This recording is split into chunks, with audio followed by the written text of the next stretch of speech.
The sixth-ranked Sooners continue their Big 12 barnstorming tour as Sam Bradford and the prolific Oklahoma offense take on a fired-up Aggie Nation.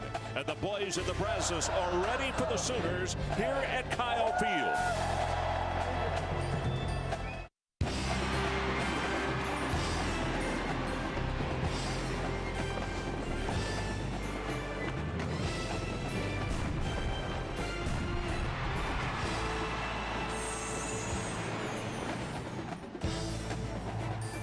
Welcome to college football presented by Best Buy.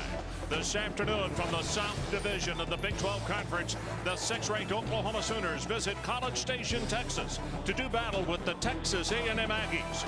And right now, let's take a look at the standings in the Big 12 South.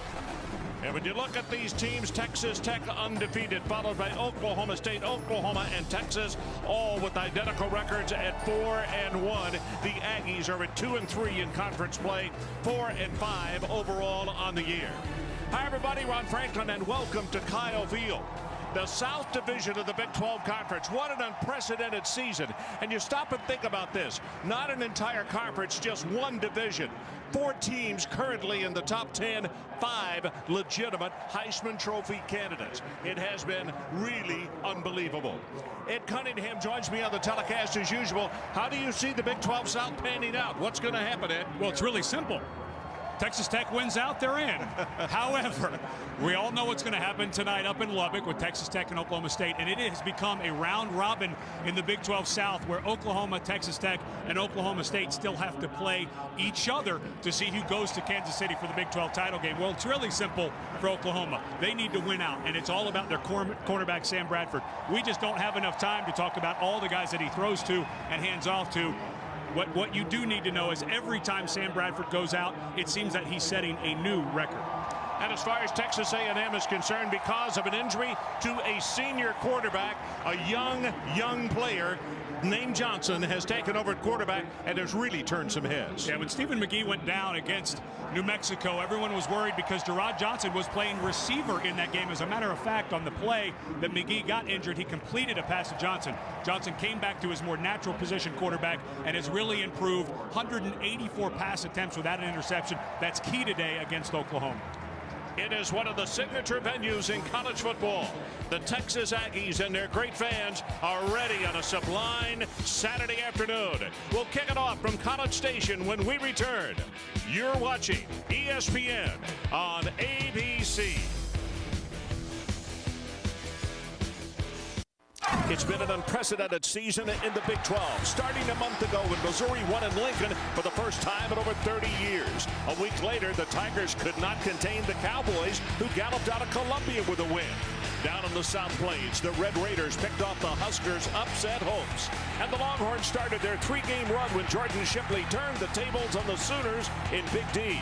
Then for 2 weeks, Colt McCoy got rave reviews, back-to-back triumphs over Missouri and Oklahoma State. Meanwhile, the Sooners kept their foot on the gas pedal, racking up huge totals. And when Michael Crabtree grabbed a game winner last week, the Red Raiders took the driver's seat in the Big 12. Will the story of the nation's wildest conference take another twist and turn today? And down out of the South Tunnel, the Aggies take the field, and still another chapter is about to get underway in the legends of Aggie land.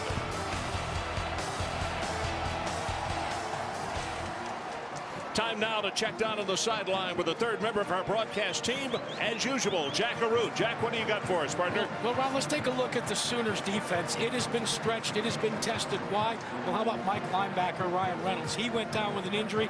Austin Box has stepped in there. Austin English, their defensive end, has gone down to injury as well. So who steps up? Frank Alexander. And he is our city X factor today. Why? Because he's starting to get it at defensive end. In fact, in the last 2 games, he's been speedy on the edge. He's also gotten 2 sacks. That's going to be real important today, guys, when you consider the fact that Gerard Johnson for the Aggies has thrown 7 TD passes in the last 2 games. Okay, Jack, as you look at Alexander down on the sideline and starting for a young man who really had been making his mark again, but Austin is out for at least a couple of weeks. Bob Stoops' 10th season as the head coach, and not surprising, his ball club won the toss, and he had instructed his captains, if we win the toss, we want the football. So Mike Sherman, in his first season as the head coach here at College Station, is 4-5, and his guys will go on defense, which Jack was just talking about, and the Aggies will find out if their game plan for this week is going to be one that is successful. One of the things that they have done, Mike Sherman has been playing a ton of young players, and they have simplified their defense. They've cut 2/3 of the system out to try to let these younger guys make more plays, and they have. They've been causing turnovers more frequently as of late. Randy Bullock prepares to kick it off as you look at the two deep men, Iglesias and DeMarco Murray for the Sooners. Absolutely gorgeous day, as you can see, and I hope you're watching this thing in high definition because it's absolutely beautiful in College Station. 2 yards deep, it's returnable. DeMarco Murray cuts to the middle, breaks a tackle, 30, 35, and a flag comes down way back between the 15 and the 20-yard line. So I think a very good return. Return team, number 27. After this to the goal, first down. Yep, what I was about to say, a very nice return is not going to be rewarded. They are going to get a penalty. Sam Bradford, the starter at quarterback. As you'll see, the starting offense scroll across the top. Sam has been nothing short of miraculous himself. And that 70 touchdown pass is a record in the NCAA for a freshman and sophomore start. The previous record, 55 by Rex Grossman, so he is blowing that record out of the water. Murray, the lone setback, and now Murray will move to a very deep set, 8 yards behind his quarterback, and he'll get the handoff. Tries to bounce it outside, 3, maybe 4 yards, pushed out of bounds by Jordan Pugh of the Aggies. Duke Robinson with a nice paving block. It's interesting to see DeMarco Murray, how much harder he's running. Even on that kickoff return that was called back, he runs through a guy. Still coming back from that knee injury suffered against Texas Tech last year. He's starting to look full speed. Well, we did the ball game against KU in Norman, where he appeared as though he turned the corner, if you will, as far as mentally deciding, hey, I'm set to go 100%. Number 18, Jermaine Grisham. The tight end flips from the left to the right. Big opening, has 5, has 10, and he is off at the 50, a foot race. 30, 25, 20, and going to be knocked down by Devin Gregg after a run from scrimmage of, well, let's see here. We got our totalizator out. 70 yards, I believe. It's what it's going to be. Well, the young safeties for Texas A&M are going to get out of position. They misread this. They don't see the cutback. That was the safety. Trent Hunter is a true freshman. He was trying to get another safety to come back, and the backside safety never got over the top, and it springs out the backside for the big run. So the new line of scrimmage is the 16-yard line. Chris Brown checks in at tailback, and he'll get the handoff and a draw. Hit at the line of scrimmage. He'll have a gain of 1. The A&M defense now will scroll at the top of your screen, and you'll see the 11 starters for the Aggies this afternoon. See if they can get over that 70-yard gain from scrimmage. Quick no huddle. Sooners on offense. Looking. Sam will run. 10, 5, touchdown Oklahoma.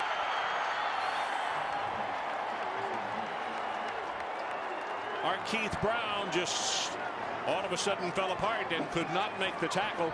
And the scary thing about this, at the design of the head coach, Bob Stoops, how many games this year have they scored inside of 1.5 minutes to 2 minutes? We've only played 1 minute and 29 seconds of football. Well, it was 21-0 against Nebraska with 10:21 left in the first quarter. So, wow, they're living up to their name of Sooner. Extra point attempt. Stevens is up, and it's good. That's going to be a 90-yard drive. And folks, the only person that might be upset is Bradford. He didn't pick up 1 passing yard. Everything was on the ground. And the defense here was not set. They were still getting into their stance. But the thing that Bradford does, he keeps his eyes downfield, and it was a good block by the wide receiver. So Bradford scores. We'll take a timeout. 7-0 Sooners.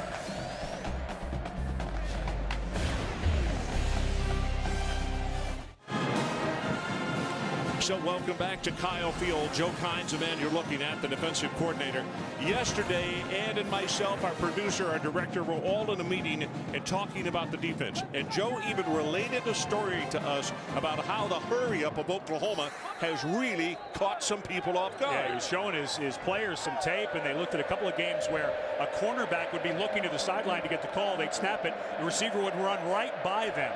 And that's what happened on that. Because of the long run, they tried to change a defensive call, weren't quite ready for Sam Bradford when he took the snap. That's the reason Sam, again, my favorite expression, looked like the first guy out to the workout. From the 15-yard line, positioned to return it well is Bradley Stevens. And right now, let's take a look at the Best Buy impact players. Well, it's all about the quarterback for Texas A&M. We start with the starter, Gerard Johnson, who's played really well the last few weeks, averaging nearly 300 yards passing in his starts. But we mentioned Stephen McGee, the senior quarterback who's been injured. He has now basically become the eyes for Johnson. Johnson comes in sideline, goes right to McGee and helps him out. And then Ryan Tannehill, who lost it was third-string quarterback, has been moved to wide receiver, and now a quarterback has become Texas A&M's leading receiver. Cyrus Gray comes into the ball game at tailback. You know him out of Gray's Anatomy. Handoff on the end around, and the pass thrown complete, and that's Tannehill. And anytime you see 17 Tannehill around the ball, wide receiver, yes, but he came here as a quarterback, and he is still listed as the number 3 quarterback on this team. And is absolutely in the mix when this season is over, when he goes back to quarterback in the spring to compete for the starting job. It was very close coming out of spring. Nolan Cromwell, the offensive coordinator, and that was a really nice throw to Morrow.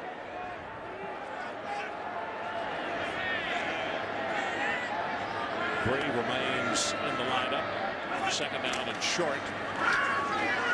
And boy, this is not going to pick up the first down. In fact, Frank Alexander, the young man that Jack was talking about in our pregame, was right there to gobble up the running back for no gain. And also Box. Yeah, and those are the two guys that Oklahoma are going to absolutely need.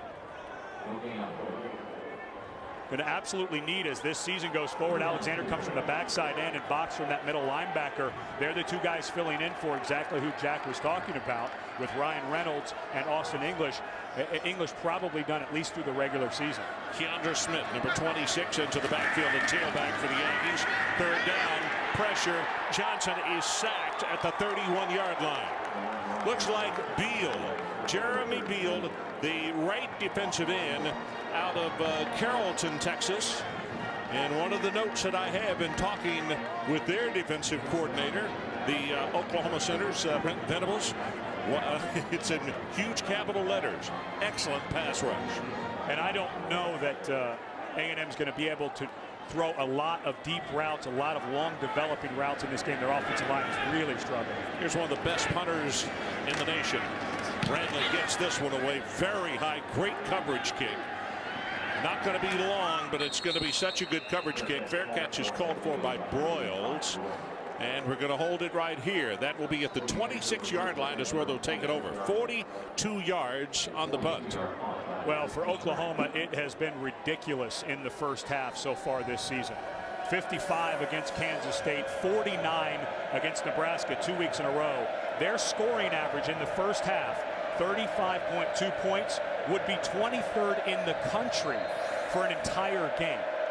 Well, DeMarco Murray is in the ball game at tailback again. He's the one that rattled off a 70-yard run on his second carry. So keep an eye on him.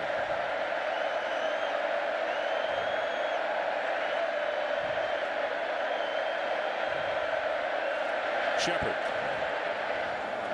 Come on, Sam. Bradford, I called him Shepard. I beg your pardon.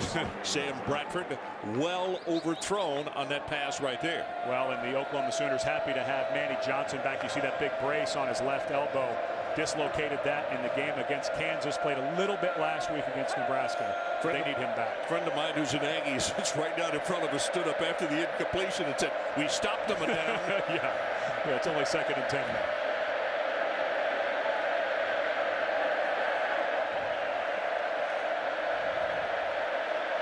Seven to nothing Sooners on a 2nd and 10. Zings the pass complete. Good for the first down, and that's number 1. Manuel Johnson likes to be called Manny. Injured his elbow against KU, and it's 13 yards gained on the play. Well, this is the injury. If you're squeamish, don't look. His elbow goes the wrong way. He comes off the field, was very injured, and here goes Oklahoma fast again. Ryan Broyles, the redshirt freshman out of right there in Norman. And we have to say, we were doing the Sooners when he had his coming out party, and that was against Cincinnati. And boy, he opened eyes all over the stadium. Broyles is not real big at 5'11", 175. And he can scoot when he gets the football. Second down, they need the 49. Great protection. Got a man open, and the ball is intercepted at the 35-yard line. Keith Brown, they're going to say nope. They wave it off. He made a diving attempt. He knocked the ball down. He could not come up with the interception. You don't see this very much from Sam Bradford. Even though he's a sophomore, he's so good with his eyes. That time, he absolutely locked in on Gresham. And Keith Brown, nice job by Joe Kynes getting a smaller body on Gresham, who runs like a wide receiver, read that the whole way. So now third down.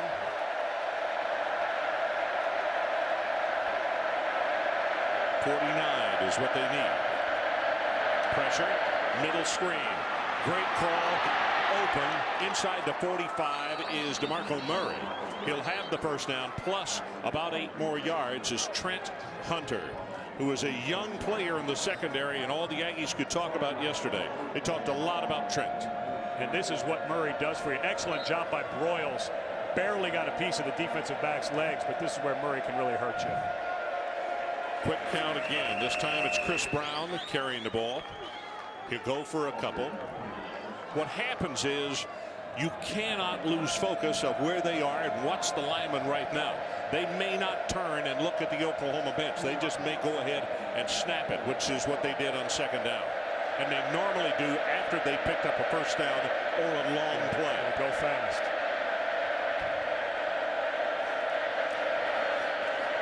Brown squeezes through a small hole, has 5, has about 10, and that's enough for the first down. Wow. Jordan Pugh on the stop, a junior out of Plano West. One of the young Aggie players that we had a chance to visit with yesterday. Well, that's a big loss if they Hunter. lose Trent Hunter. He has become an absolute leader. He looks like he's in a tremendous amount of pain. He had 2 interceptions last week against Colorado. They cannot lose this young man. So let's take a timeout. Oklahoma 7-0. We'll be right back. ESPN College Football on ABC. Brought to you by Best Buy. You happier.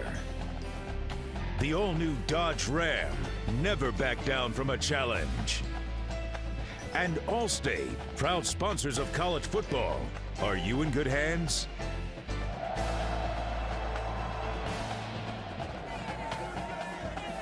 So when you're back, it's a first down Oklahoma. Trent Hunter has been loaded on the cart. They're taking him immediately to be x-rayed underneath the stadium. Great facilities here, and we will have some kind of word, something definitive in a fairly short time, I would think. It looked as though when he initially heard it, though, it was a non-contact injury. And I can tell you the head coach was the first man who got to him out on the field, or very shortly thereafter. Really highly thought of freshman. Big opening. Brown goes left side, close to another first down. Chris will have it, and let's take another look. Ed, take us through exactly what happened here. Watch when Trent Hunter comes up to make the tackle. He plants on his right foot, and his leg gives out. And then Matt Moss comes in. He's already, you can see that he's already injured. And then Matt Moss comes over the top and hits that knee again. Well, you could see that pass goes incomplete. Manny Johnson, the intended receiver, and it's going to be a second down and 10. So again, the coach is very high on this young man, calling him as a true freshman, a real leader on defense already. And he's down being x-rayed right now. 10th play of the drive for Oklahoma coming up. Coach Stoops' ball club being very patient and utilizing whatever is there, whatever is given to them.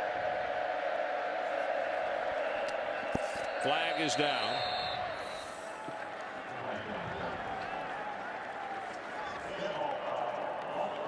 Offense number 71, 5-yard penalty, still second down. Trent Williams, junior out of Longview, the big right tackle at 6'5", 308, is the man who was called for a movement before the ball was snapped. When you're 6'5", 308, kind of hard to hide. When you move, it's noticed. So it's going to be a second down, and let's call it about 15 yards for the Sooners. They need to take the ball down to the 10-yard line for the first. They lead it right now, 7-0. Bradford rolls to the right, still rolling, going to run it, 20. Slides down at around the 15-yard line. And he's going to be short by about 6, and it's Matt Featherston. And what is so hard for Texas A&M's secondary, you just have to think he's going to throw it. So you can't come off your coverage when he goes to run. It makes it so difficult to make that read. OU rushes now 8 for 121 yards. Most teams in the country won't have 121 in a full game today. Their balance really makes it difficult on your defense. Drops over the middle, got a man open, caught at the 8. Spinning right there is Broyles, and he is just perpetual motion when he catches it. Shoulders, legs, arms, everything. That is enough for the first down, I believe. Yep, going to be enough for the first and goal. And unbelievable how efficient Oklahoma is in the red zone. They've only attempted 5 field goals on the entire year. Murray back in the ball game at tailback. They swing him out and they throw to him at the 5, and he will walk it in. Touchdown, Oklahoma.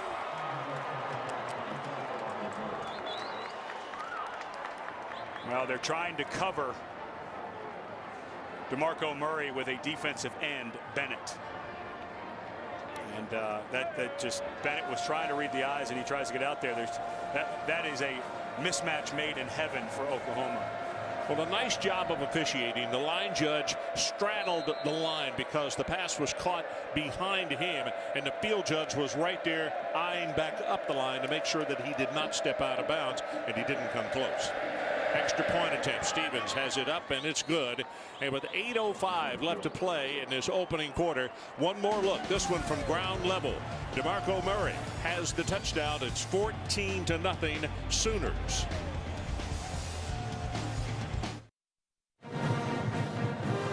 Well, you look at some of the guys that are dealing out the damage. Brown, there's Murray, number 7, and between running the ball and throwing the ball, that was a pass play. You see 12 yards in 74 yards, or 12 plays, 74 yards, 315. But their rushing yardage is almost at 120 already. And that's why I think they're so difficult. They're not a true spread offense. When they run it, they have a power run game. That run by Murray for 70 yards was just an inside zone play. That's all that was. Kick comes down to the 3. This is Cyrus Gray. And Cyrus will be stopped at the 22. Well, Sunday, 8 o'clock, 7 o'clock Central on ABC, an Extreme Home First. 2 heroic families facing disabilities, 2 different makeovers that will change their lives. One inspiring event. All new Extreme Makeover Home Edition, Sunday, 8 o'clock, 7 o'clock Central on ABC. It's worth mentioning that Jeff Fuller, the fine freshman wide receiver, may not play today. He's been struggling with a quad injury. Glad to report for the Aggies and Goodson fans. Mike Goodson, who has had a lot of problems with injuries in the ball game, and that pass, he did the smart thing. He picked it up. It might have been a backwards pass, and it was, and that pass was no favor to him. No. He had 7 white jerseys out there on him quickly. And Mike Goodson, you're exactly right. What a big deal to have him back. This was backwards. The official said backwards, and Goodson very heads up, makes a play and tries to make something happen. But he's missed 2 ball games with a knee injury. He is such a difference maker. Cyrus Gray has played very well, but first game back, that's good for the Aggies down the stretch. That's like walking from one side of the street to the other, and you're in the middle of the intersection, and every light turns green. And horns are starting to honk. Yeah, and these guys don't honk. They just come pell-mell. Dead ball foul. False start. Offense, number 75. 5-yard penalty. Still second down. Tom Walker, our referee today. And let's check in with Jack Carew. Jack. Well, guys, it was interesting. Jim Turner, the offensive line coach for the Aggies, really got up in the linemen's grills, told them, I don't want you to watch the scoreboard at all. Play the 60 minutes.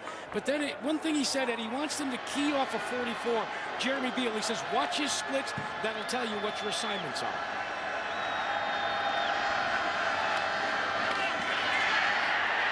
Pressure. Just throws this one away, and I'll tell you, they had a hold of his jersey. That was Frank Alexander and was about to throw him down for a safety. And what they're talking about with Jeremy Bell is he walks around, you're not quite sure where he's coming from, and that time just absolute missed assignment. You have to look at, no matter what the pass protection is, you always have to know who are the down linemen, who are the 4 down linemen. Identify them. You always see the center, the quarterback pointing at the Mike linebacker so you can set your count for the blitzers coming off the edge, but you've got to count number 84 in your count and pick him up. Keandre Smith into the ball game at tailback for the Aggies, number 26. 3rd down. They need to take it all the way out to the 32-yard line. Throws this one a mile high and a mile out of bounds. And Bob Stoops and Brent Venables, they want intentional grounding. Johnson threw that ball away, and they're not convinced that he was out of the tackle box. Would have been his safety had they called it, because he did it in the end zone. Well, again, we get a chance to look at Justin Brantley. Justin also was the holder, but I'll tell you, he is some kind of really good punter. Wobbly spiral on this one, and it's going to take an Aggie bounce and will be touchdown at the 45-yard line. Well, now it's time to send you to New York and Matt Wider in our Times Square studio. Matt. Thanks, and hi everyone. I'm here all throughout your game to let you know what's happening, beginning with this Taco Bell update. Alabama playing as the #1 team of the country for the first time since 1980 and took a 7-0 lead at LSU, but Jared Lee throws a beautiful pass to Demetrius Byrd, 30 yards to tie it up at 7 apiece. Number 3 Penn State is on the road this week after the bye and trailing at Iowa 7-3. Here in College Station, even without the audio, we could tell by looking at that touchdown pass. 7-7 Alabama and LSU. That one in Baton Rouge. Running play to the right. 50 down to the 45. Chris Brown. And it doesn't seem to matter if it's DeMarco Murray or Chris Brown. But that time, Jermaine Gresham, the tight end, you can see number 18 leaving your picture, threw a really nice block. Yeah. And that's something they've been working on with Gresham. Again, they get it off quickly. Ball thrown complete. 35 breaks the tackle. Inside the 30, inside the 25 is the man we were just talking about, Jermaine Gresham, 6'6", 261 pounds. Young man who's worked very hard on his hands. He struggled with some drops in his career, but he has really worked hard, and you can see that ball down low. He didn't have to body catch it. He could get his hands down there, and then you get yards after the catch. This offense, these receivers, so good after they get the ball in their hands. Now he's going to make a lot of money if he will just continue to work hard. Big opening left side, 15, 10, 5, touchdown, Chris Brown. And at the 5:44 mark, the Sooners are making it look more than easy. 20-0 with the extra point attempt to come. And give Kevin Wilson, the offensive coordinator, credit. When things work, go back to them. That was the exact same running play that DeMarco Murray went 70 yards on their first drive. Wow.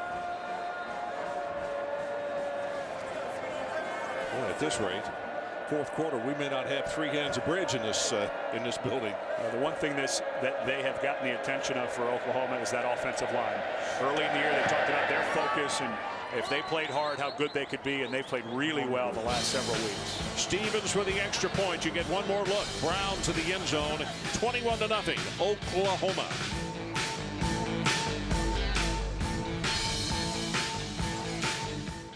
Just how devastatingly good Oklahoma's offense has been this year. That, Ed Cunningham, was the 13th touchdown drive of the season, under 60 seconds. I'm not so sure that competing defensive coordinators would use the word interesting to describe that stat. I think flat scary.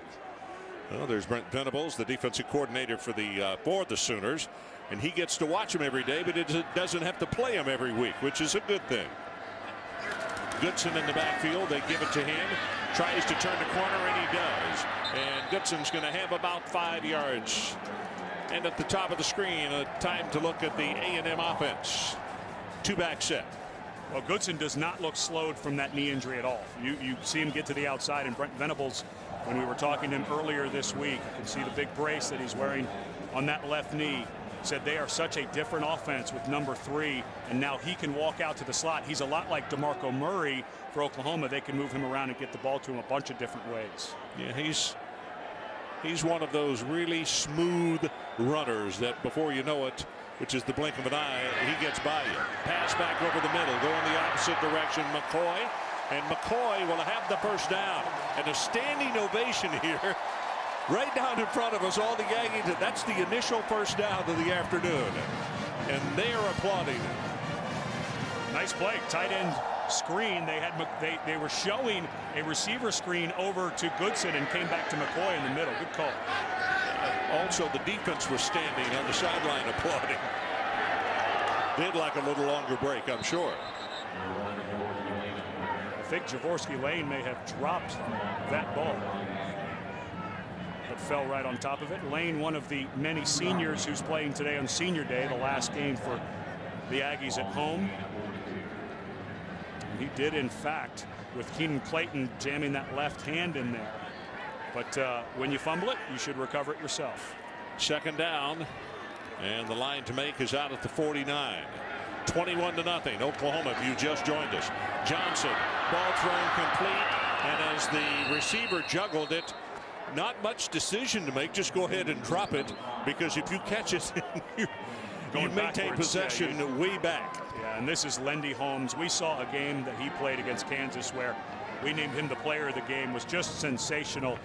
Another senior, as we talk about seniors, who I think is going to have a long, healthy NFL career. Such a natural athlete. He's played free safety. He's played corner. He's played wide receiver when he first got to Oklahoma. And Coach Stoops and his staff say just a natural at everything he does. He had a young man at Ohio State who comes to mind. Malcolm Jenkins, yeah, absolutely. He and Malcolm, I think, will get to know each other well because they both have tremendous amount of talent. And Macho Harris, who we saw at Virginia Tech, another excellent defensive back we've seen this season.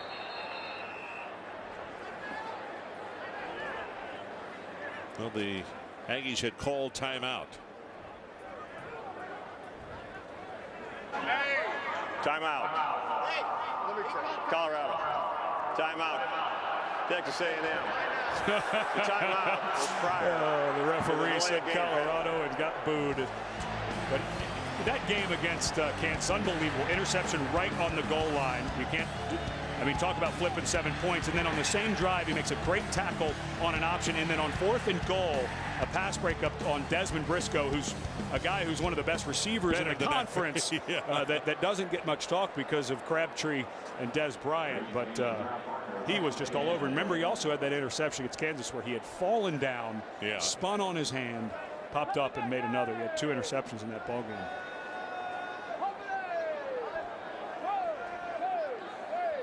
You got to get that shoulder pad fixed during this timeout because he needs to be in the game. Well, Saturday Night Football on ABC features top 10 teams from the Big Ten. Number 9, Oklahoma State. Number 2, Texas Tech. 2 teams from the South Division of the Big 12. Saturday Night Football presented by Southwest Airlines on ABC tonight, 8 o'clock Eastern Time. I did miss it because I was looking for the card I was about to read. Did Tom call A&M or Oklahoma, Colorado? He called A&M Colorado. A&M Colorado. Pass near sideline and almost intercepted as the first person who broke on the ball. Franks is the man who almost made the pickup. But it was not even close to Pierre Brown, and Pierre didn't break on the ball. Well, and the reason that you have Pierre Brown in the game and Howard Morrow in the game, remember, mentioned a moment ago, Jeff Fuller, the freshman wide receiver who was second only behind Ryan Tannehill on catches, out for the game with a thigh contusion. Long kick. Fair catch? Nope, no fair catch. That's Broyles, and now here comes a late flag in. Royals caught the ball at the 16, took it to the 18. We're going to say 42 on the punt, 2 on the return.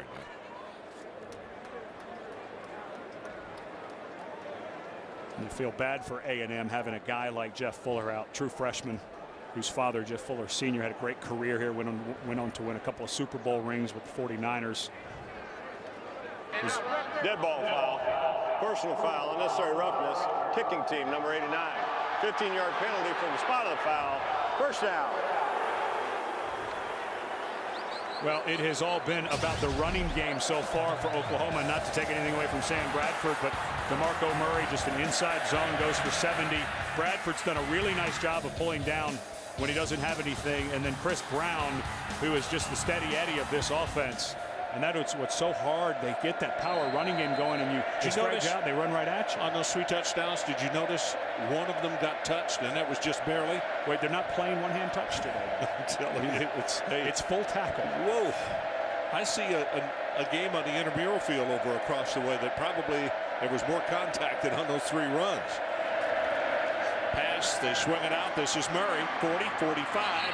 And I think he might have. Did he step out of bounds prior to that? We'll see. They're going to say at the 48. Well, you're missing Hunter, the safety. And I think this is just going to be picked on all day. It's going to take a while for guys to get over in coverage. And that was the second time we've seen Murray basically uncovered when he swings out of the backfield. They say first down at the 48-yard line.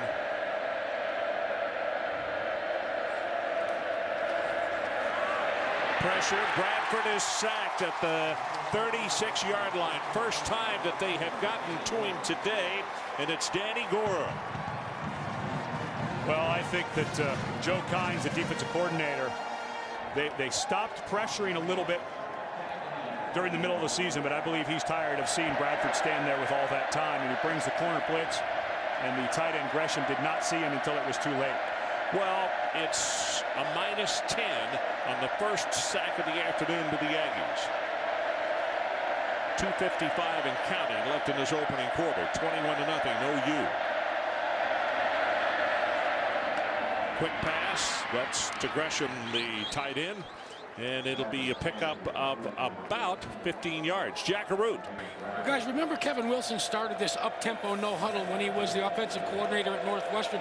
He said the key is to have a quarterback that understands. He said if you make that work, you got to have good communication skills from the sidelines to your quarterback. He says Sam Bradford has got that and much more. That's why they're able to dictate the tempo without a huddle.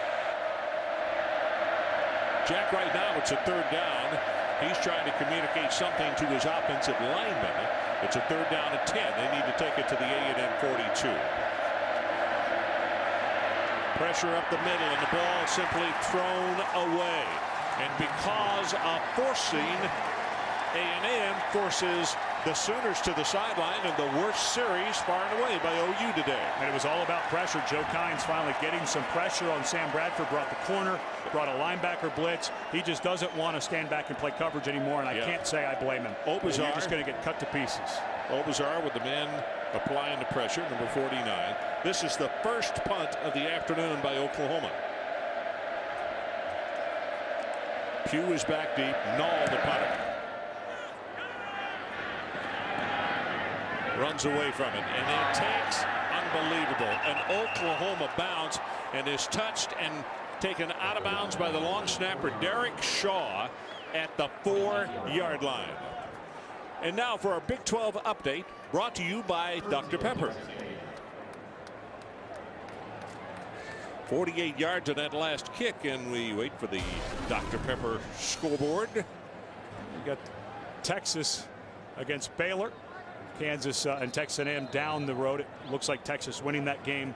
Texas Tech with their highest ranking ever, and of course it's just going to get very interesting. Oklahoma State tonight, then they go to Oklahoma for a revenge game, and of course Ron Prince was let go this week, and a lot of talk about Brent Venables, the defensive coordinator at Oklahoma, being a possible candidate. Played and coached them. Gibson spins as he hits the hold. stopped at the 5-yard line, Austin Box, and we've got him for in the vicinity of 5 tackles.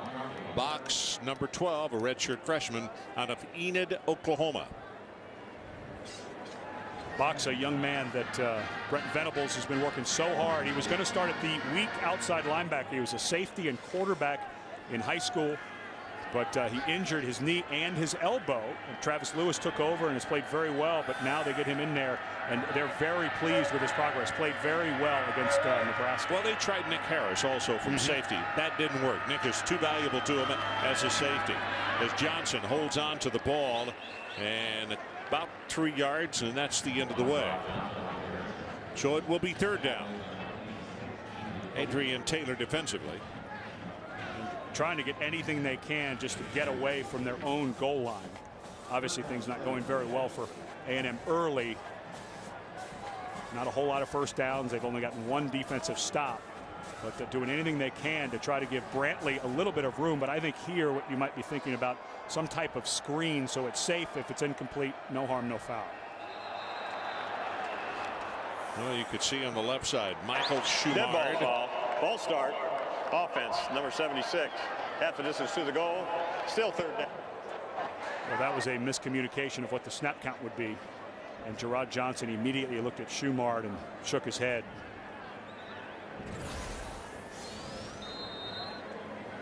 Total yards 13 A&M, -5 rushing, 18 passing. And the Sooners, as we are coming to the close here of this opening quarter, 238. Wow. Don't need to tell you that if they do that for 4 quarters, it's over 1,000 yards.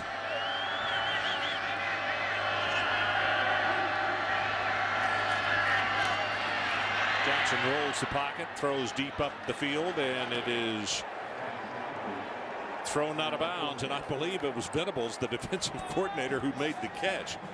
Aggies 3 and out, 3 of the last 4 drives today. And right now the pressure from Oklahoma with just their front 4. Austin English is out. Frank Alexander looks completely back. He was the victim of a stabbing incident after their first ball game, missed 5 games, so they were worried about his stamina, but he and Jeremy Beal, they're moving around. And right now, no time for Gerard Johnson at all. Well, quick snap and the punt off the side of his foot. That's not going to be very far at all. I think it's going to come out of bounds at around the 42-yard line. That is the end of the first quarter. Oklahoma 21-0. This presentation of college football presented by Best Buy will continue after this message and a word from our ABC stations.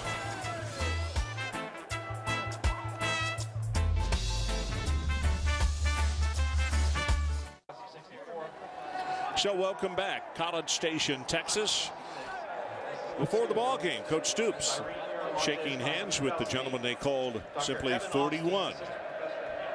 President Bush, 41st President of the United States.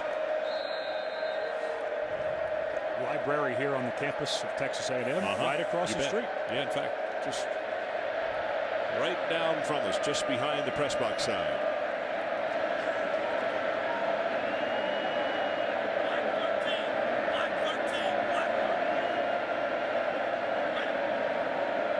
Madu checks in at tailback. Pass almost intercepted, and I'll tell you, that would have been a pick 6 for Danny Gore. Wow. Second nice play by Gore. This time he comes off of his responsibility inside playing zone, trying to hit Manny Johnson, and he goes the other way. Would have been nice for a senior to do that on senior day, wouldn't it? I'll tell you, this place would have erupted. You're right. 2nd down and 10.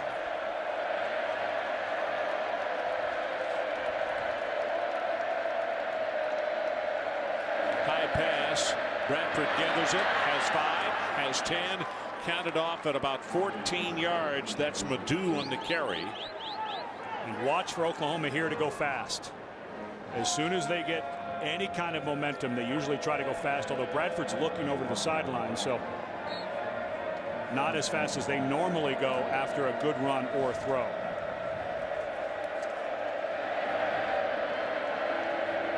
From the 28-yard line of Texas A&M, Oklahoma leads at 21-0. Little play action.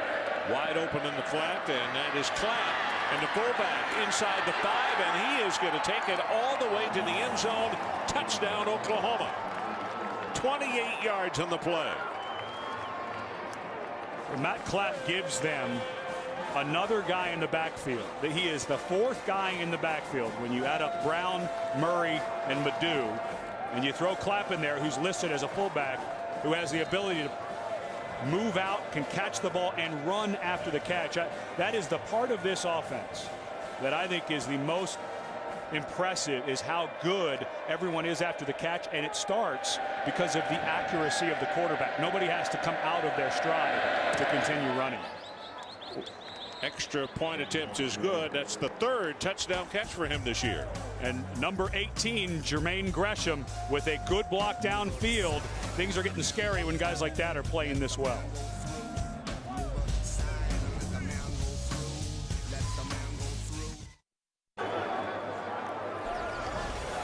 So we got 14:27 left in this opening half, and our score is 28-0 as the Sooners have sent 4 different individuals into the end zone already in this ball game. In the Big 12 today in scores, Texas wins over Baylor, Kansas and Nebraska tied in the 2nd. Tonight, of course, Oklahoma State at Texas Tech, Iowa State leading Colorado in the 4th, and K-State, Missouri tonight.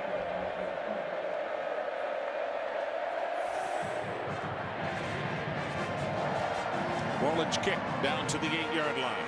This is Gray. Gray breaks it. Got a lot of running room. 40, 45, 50. Still down the sideline and gonna be stopped at around the 35-yard line. Make it the 25. Lindy Holmes saved a touchdown.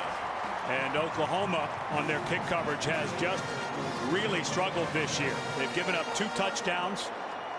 One to Cincinnati, one to Texas. Of course, that one brought Texas back into the game. They give up an 80-yarder against 67 yards on that kick return. Yep, and Cyrus Gray, it looked on the first couple like he might break through, and that one he does. He got the ball at the 25-yard line. Keandre Smith in the ball game at tailback.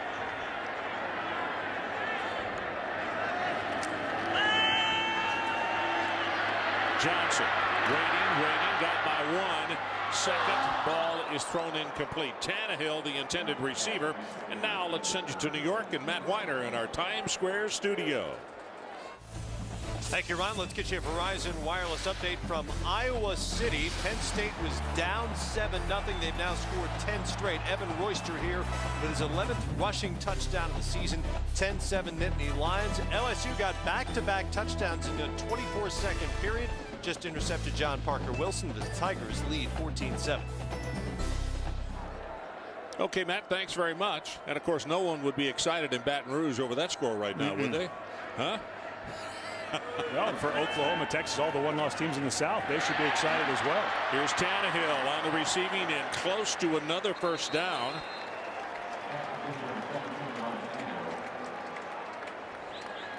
Well, that's the first pass that I have seen Gerard Johnson go back, be able to set his feet, survey the field, and get it down. This offensive line for Texas A&M has just been battling all year. They've had some injuries, but they just haven't played that well. Of course, they're coming from a run-based option offense under Dennis Franchione and his staff, now being asked to run more of a pro-style offense under Mike Sherman. So more 5-7 step drops, longer to hold your blocks, and they've had a tough time in the transition. That's the second Aggie first down of the afternoon. Oklahoma comes on a blitz. Johnson running for his life, and now they whistle the play down. Jeremy Beal. Jeremy may have been offside. Game. Offense. No, delay of game against the Still Aggies. first down. Jeremy was just fine. Whoa. Well, and every time A&M gets anything positive, it's like 1 step forward, 2-3 steps back on offense. And looking at the tapes yesterday as Stephen McGee looks on, a shame as a senior, may not be able to get on the field. He's been battling that right shoulder injury. Guy with a future, though. Talked to Mike Sherman, who was a GM in the NFL along with the head coach. He said he's talked to a lot of people. This young man is going to get his shot on Sundays. So Johnson, following the delay of game, first down at 15, over the middle, got a man, That's going to be a touchdown. Texas A&M McCoy. 20 yards to McCoy.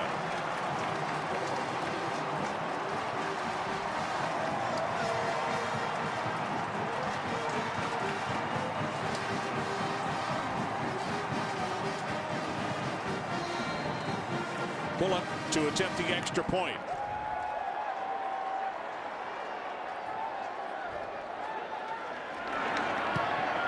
He got it. So let's take a timeout. 13:09 left until halftime, and our new score: Oklahoma 28, A&M 7.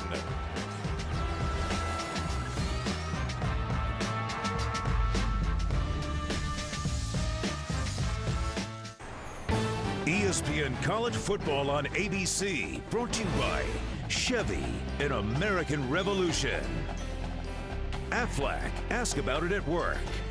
And Dr. Pepper, drink it slow. Doctor's orders.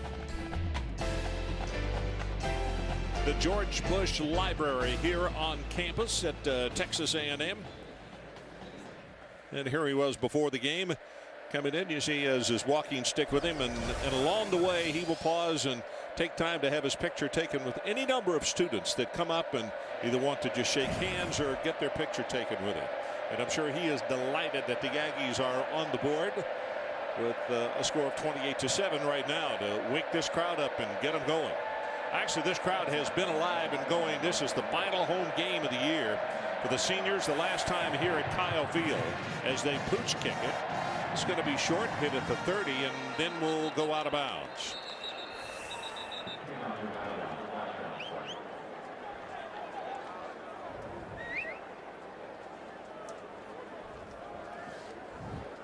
So Sam Bradford. Kickoff out of bounds. Kicking team. First down, 40-yard line. And let's go down to Jackaroo. Jack. Rod, let's go back to that touchdown catch by Jamie McCoy. Remember, this is a guy that came as a quarterback to the Aggies. Then he was moved to wide receiver. Then last spring, he came back to play tight end. He had to bulk up about 15 pounds. He said adding that poundage allows him, without sacrificing his vertical height, able to get up and wrestle a ball. Isn't that what he did for that catch? Yeah, for sure. And for Johnson, by the way, that's his 19th touchdown pass of the season. And that ties an Aggie season record shared by Gary Kubiak and also by Dustin Long. Kubiak back in 1982. DeMarco Murray gets the handoff, has 5, has 10, and he's off. At the 30, at the 20, and finally shoved out of bounds. He has a 70-yarder today. This one right here is not going to be that far, but it's another long-distance job. Gore forces him out. Excellent cut. Watch the second level cut. Right there. He saw Brown, had his back turned, and he cut to the outside. It was just a wonderful cut to the outside. Looked like you maybe should bring it back, but I think that cut was why he got so many extra yards.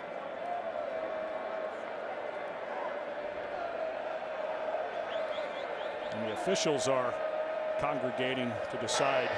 The play is under further review. I'm wondering if they think maybe he stepped out of bounds earlier. Yeah, and it looked like they may have missed this by a few yards. It looks like he may have gone out at about the, yeah, that's the 15. Yeah, so it's going to come back to, what do you say, about the 14 and a half? Somewhere in that vicinity. Maybe even from that angle, maybe even a little outside the 15. I would put it right After on further review, the ball will be placed at the 14-yard line. First down. So that's going to make that run from scrimmage. He has a 70, and that one was 46. Pretty good per carry average right now for DeMarco Murray.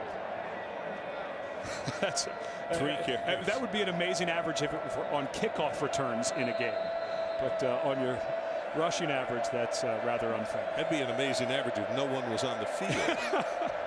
You might pull a hamstring trying to run that fast. First down from the 14, Oklahoma. They lead it 28-7. Bradford pumped it once, goes for the end zone, and that one is well off the mark. Broyles, the intended receiver.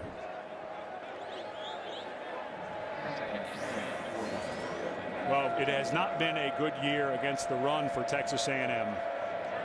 An entirely new system brought in by Joe Kynes. They've been rotating through some people, trying to get a little more speed at that linebacker position, but they have just really struggled knuckling down against the run. Aggies show blitz off the corner. Sooners throw the ball to Murray right there in that corner, and he's hit immediately by Dixon. Not going to have much, maybe a gain of 1.5 yards, and that's it. It'll be 3rd down. Well, and this to me is Jermaine Gresham time. Gresham last year had 4 touchdown catches on 5 receptions in this game. He's in the slot. Would not be surprised if he runs a post, which is something towards the goal line like that. Well, we'll keep an eye.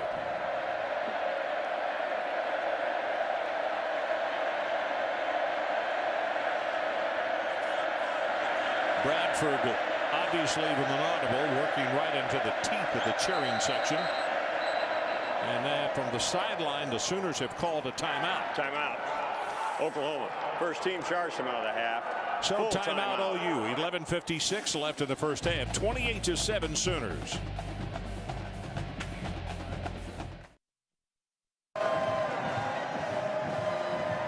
Well, the Aggie faithful standing, cheering, trying to get their team up and put up a stop against the Sooners right here. They have not been able to do that very often this afternoon. Sooners have punted only once, I think, in the ball game. 3rd down, line to make is the 4.5.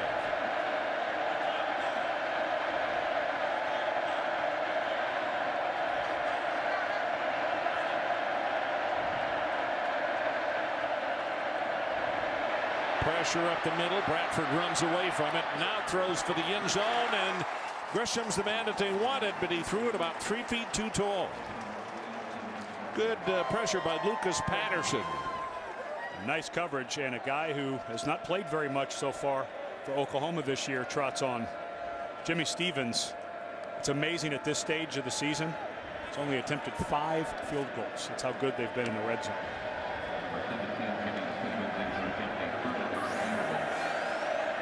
So Stevens, you see 3 of 5, his longest 36.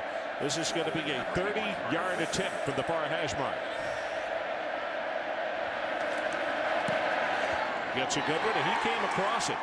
Yanked it. No good. Wide left. Time now for the Pacific Life game summary. Oklahoma can beat you in so many different ways. Offensively, of course, it always starts with Sam Bradford here. A very easy swing pass to DeMarco Murray, who walks in. And then the running game got going. DeMarco Murray rips off a 70-yarder. He's averaging over 40 yards per carry so far. And then Chris Brown, and you mentioned, Ron, earlier that these runs, not only are they picking up big yardage, but no one's even close. I mean, there's nobody even there to tag off. Nope. As Brown and Murray are running by them. You know, an amazing statistic for Oklahoma: 8 turnovers, only 1 lost fumble all year. That's how efficient they've been, not only in the red zone, but they just don't turn it over very much either. So following the missed field goal, Johnson runs, throws back near sideline. That's the 3rd time today he just thrown it away. And never mind. Jack Garud, let's go down to the sideline. What do you got for us? Ron, I'm totally confused. If you're up by 21 points, you would have to say, hey, your defense is playing pretty good, right? Well, that's not the case for Brent Venables and the rest of the defensive folks down here on the sidelines. They have been up in the OU Sooners defensive grill, both the defensive linemen, the linebackers, the secondary. They keep challenging them to play better and better and better. Maybe they're looking ahead a little bit to what's left on their schedule. I don't know. I would think. Yeah, they're a couple of games, Oklahoma. particularly Second team charged the last one that's on the road. Full timeout. So we're going to hold it right here at 11:38. And Brent Venables is taking this opportunity, exactly what Jack was just talking about. He's got such young linebacker. He's talking to Travis Lewis, who's a redshirt freshman, because they misidentified what was out there. So this is an opportunity for him, up 28-7, call a timeout, get those guys over. Remember, Curtis Lofton left early for the NFL. They lose Ryan Reynolds at that middle linebacker. So they've got all these young guys, and they've got a bye, and then Texas Tech, and then Oklahoma State. You bet, up 21, they're still coaching their hearts out, getting ready for the run. Now we can take a look at the Bob Stoops coaching tree. And you wonder if the next name on this list is not Brent Venables. And don't take Kevin Wilson out of the mix either. But with what happened at Kansas State, you've got to think that all of these coaches may be added with another name on there, with Brent Venables being from Kansas and having coached played there. Wilson, nothing. And that's going to be Austin Box. We had just been told that Austin had 5, now make it 6 tackles so far. So what has happened is they had the devastating injury in the Texas game, and then they struggled for 3 straight games. They tried 3 different people, and all of a sudden it's like Box has said, okay, you've auditioned everyone else. I'm here. You give me a chance and I'll prove my point. And I think he has. He's acquitted himself extremely well. And that's the thing that they've worked so hard on with him, is just communication and recognition. That's what Venables, you saw him over there talking about, recognize the formation. Where do people need to line up? That's what those coaches need to work on. These guys have ability, just recognition. Blitz coming from the safety. Pass is caught. Morrow held on to it, as at the last minute it was Brian Jackson who decided he was going to cheat a little and go for the interception. What a nice catch. Watching, he gets turned around. Yep, got his hands underneath of it. Yep. And getting more time today because Jeff Fuller, as we mentioned, is out, and also Terrence McCoy. Don't believe we've seen him in the game. He was questionable. Doesn't look like he's going to play. So Morrow and Pierre Brown getting a little more time. Johnson.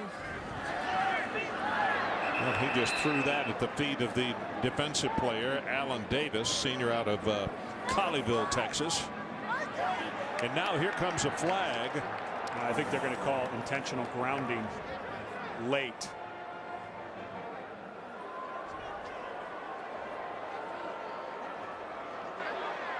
Illegal forward pass on the offense, number 1. 5-yard penalty, lost it down.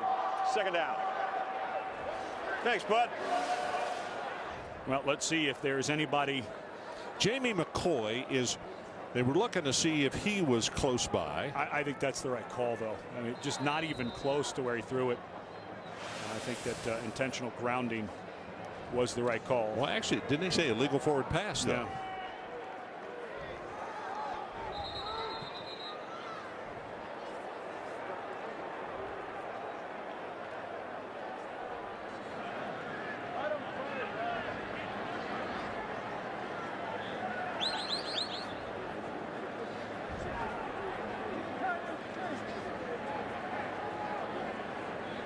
The down is 2.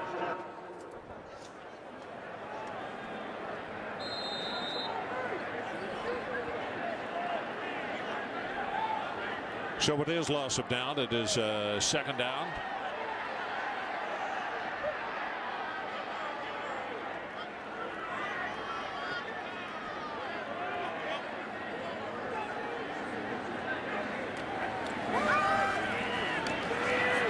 Rolls, throws the pass, and he throws it low, and it is dropped by McCoy.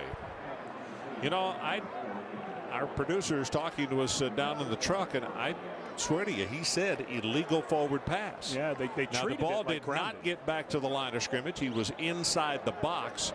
He didn't throw it beyond the line of scrimmage either. Yeah, you know. And you're right. The closest person to it was McCoy, and McCoy plays for Oklahoma. So, but he hit him on the ankles with it.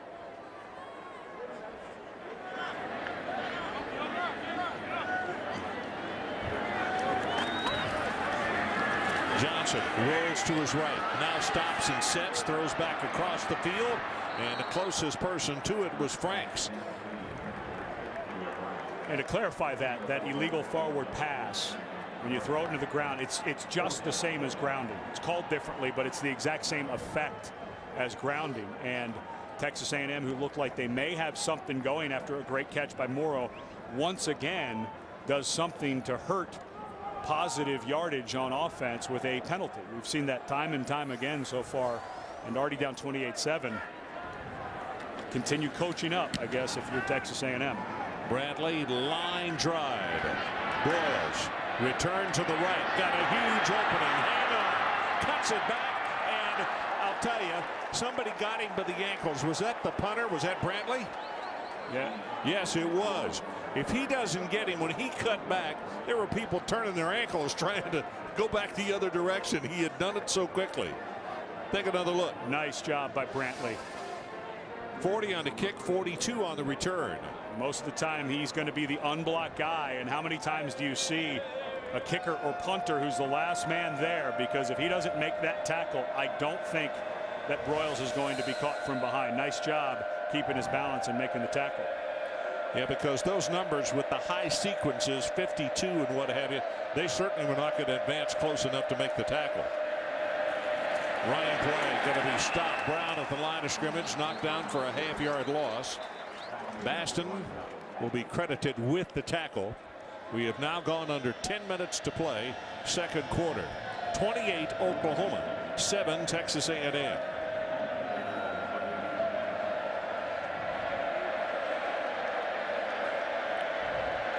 Clapped the lone setback this time, the fullback.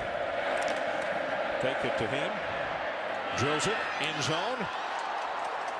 That's Gresham. And you know what? We have seen him do that before. And what I was talking about back in the first quarter, and I said if he works really hard, he's going to make a lot of money. But I'll tell you, there are going to be a lot of pro scouts that are going to see a play like this and say, you definitely should have caught that football. It's one of those things where he gets in his head. The longer it takes for the ball to get there, he starts thinking, and those hands lock up. He's worked very hard, but he's not out of it. Bradford. A receiver wanting a flag. That's Manny Johnson. He was held up. Well, and they missed a hold on the right tackle, Braxton, who grabbed the shoulder pad of Michael Bennett as he ran by him. So they missed it on both sides. And here comes Stevens, who has not been very good. He is now 1 for 4 from 30 and further. Maybe Moreland. Is that the first 3 and out by Oklahoma? Yeah. It is Matthew Moreland who's going to do it. He is the man who kicks off for Oklahoma. Yeah, I think with has the longer leg. You're going to put it down a 42-yard attempt. Timeout. Oklahoma. Final team charge timeout of the half. Schober going to hold it right here. Timeout. And it's time now to take a look at our Aflac trivia question, which is today. Who holds the A&M record for receiving yards in a single season? Who holds the Texas A&M single season receiving yards for the season? Boy, it's a tough one. And it was getting close with the freshmen. We were talking about Jeff Fuller earlier, Ryan Tannehill. They both already own the freshman record. They're neck and neck to see who's going to have it by the end of the season. But I'll have to go to the book for this one, Ron. I know you will. Don't look, folks. Yeah. But that is a difficult question. But I think as this offense gets going under Mike Sherman, I think that record is going to change hands a couple of different times, going away from what was an option-based offense under Dennis Franchione to a more pro-style offense. Here we go. 42-yard attempt near hash mark. Moreland got plenty of distance, and he's wide left. So the Sooners all of a sudden, first with Stevens, now with Moreland, have got the wide lefts. And if there is a chink in the armor for Oklahoma, it is in the kicking game. It looks like they've got that linebacker situation solved. That and kickoff coverage. Yeah, and the kicking game with giving up the big yardage in the kickoff returns and missing field goals. So as they go down the stretch, like I said, I think they have that linebacker deal solved now that they have Austin Box stuck in there in the middle. Wow. That's not good to have that much disagreement with a kicker and a lineman. Yeah, Stevens wasn't even in, and that did not look good. Don't need that kind of dissension on the sideline. 1st and 10 from the 25. Goes on top, near sideline, incomplete.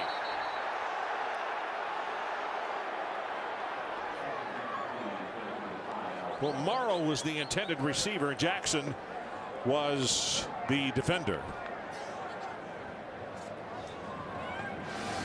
back and take a look at what's going on. Jimmy Stevens, who didn't even attempt the kick, and coming over to chat with him, and Cordero Moore, a backup defensive tackle, obviously said something that Stevens did not like, and Stevens took up for him. I'm not so sure why Cordero Moore would be over there talking to Stevens at all. He wasn't even in the game. He didn't miss the kick.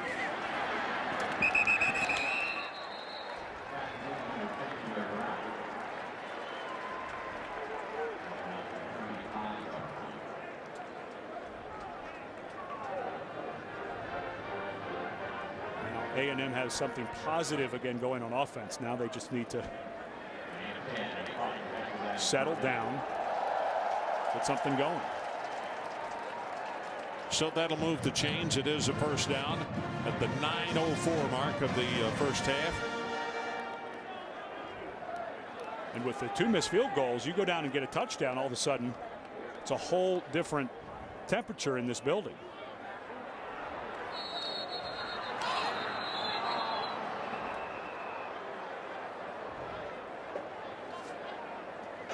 Dead ball foul. Delay game. Offense. 5-yard penalty. Still first down. So Ron Franklin, Ed Cunningham, and Jack Arute coming to you from College Station, Texas. Final home game of the year. Final day for the seniors to either perform or at least be inside Kyle Field for the atmosphere of the 12th man, and looking to finish out the season on the road and hope that they can make it on a positive note. Right now the Sooners have ruled, though, 28-7. Johnson under heavy duress, and he throws that one. He's very smart. He turned his body enough to throw it since he was outside the box beyond the line of scrimmage. That was Alexander who was putting heat on him. One of the things noticed on film is watch how far all of these routes are, meaning the quarterback needs time. Well, with this offensive line playing as poorly as they have, and the defensive line just having their way with the front for Texas A&M, you've got to start running some slants, some hitches, something so that Gerard Johnson doesn't stand back there and have to run for his life on every play. Shovel pass. And that's going to go for 1, maybe 2 yards. Smith was in the grasp with the defender Corey Bennett as soon as he caught the shovel pass. And those are the types of things, but this defensive line so active, so athletic. Gerald McCoy, such a good player. Corey Bennett, a guy who's getting some time in there because DeMarcus Granger still battling a little bit of a foot injury, although he's in the game. He's battled through a really tough left foot injury. 7:45 left until halftime. It's third down. They need to take it out to the 45-yard line. Got the quick look-in pass complete. He's going to be 3 yards short. Morrow. Well, the crowd is groaning like they want Mike Sherman to go for it, and I believe he should. We're starting to get a little something going offensively. Why not? 28-7 senior day. If you don't get down and get a score here and Oklahoma comes and scores again, it's over. It looks not over, but it's very difficult comeback, and I agree with this call. And I would think something short like a hitch or a slant to one of these receivers down at the bottom. Venables trying to call timeout from the sideline, and they don't have any, so they were not observed by the official, and the ball is caught by Tannehill, and Tannehill is off and running. He may score at the 10, at the 5, and is wrestled down at the 3. Ryan Tannehill, the number 3 quarterback for the Aggies, who also plays wide receiver. 55 yards. Lendy Holmes will make the tackle. And a good call by Nolan Cromwell and the offensive staff for Texas A&M. As A&M now trying to hurry up a little bit, trying to catch Oklahoma off guard. It looks like they may have. Keandre Smith, number 26, into the lineup at tailback. He gets the pitch, and then it's going to be stacked up before he gets back to the line of scrimmage.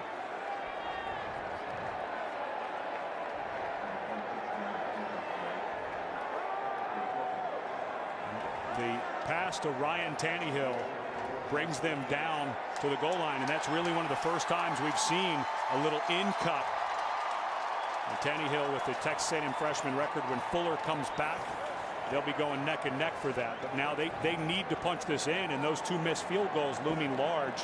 What's interesting is Nolan Cromwell says wholeheartedly, yes, he will be in the fray for the #1 quarterback spot next year. He is very accomplished at quarterback. That's Jaworski Lane, and Austin Box makes the tackle on him. Jaworski not quick enough into the line of scrimmage to really cause the Sooners any despair.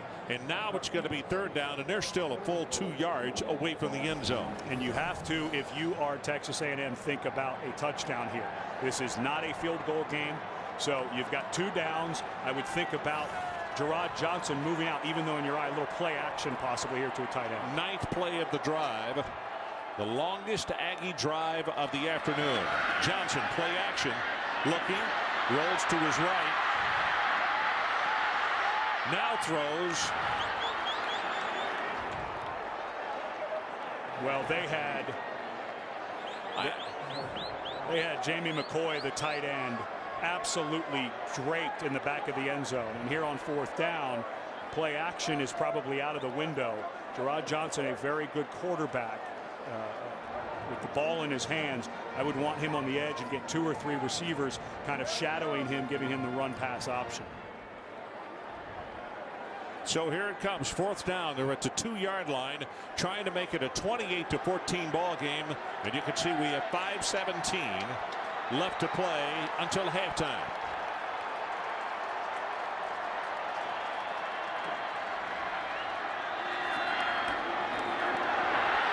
Johnson going to run it. He will dive, and he scores.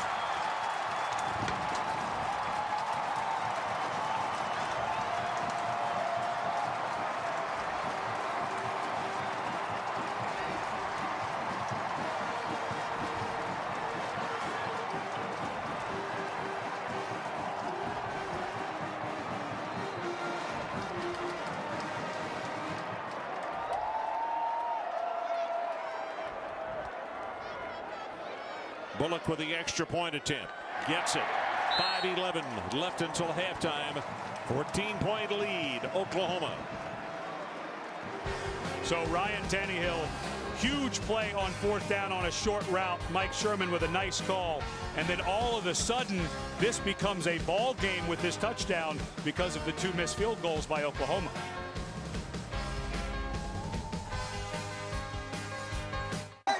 So we are back. 5:11 left to play until halftime. And all of the fans of the Aflac trivia question, we have got the answer coming up for you right now. Who holds Texas A&M's record for receiving yards in a single season? My guess would be Robert Ferguson. And the reason I went there is because, of course, Robert went on to play for the Green Bay Packers. His head coach was Mike Sherman. And I know that's how our production crew thinks. They want to go to that next level of knowledge. Robert Ferguson.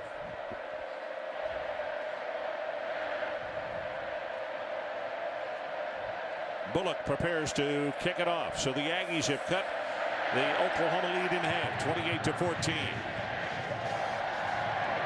From the 5-yard line, DeMarco Murray. Murray treated rudely as he crosses the 25. And now let's send you to New York and Matt Weiner in our Times Square studio. Thank you, Ron. This Sports Center right now is powered by Vizio. Rashad Johnson's 2nd interception of the day came back 54 yards for a touchdown.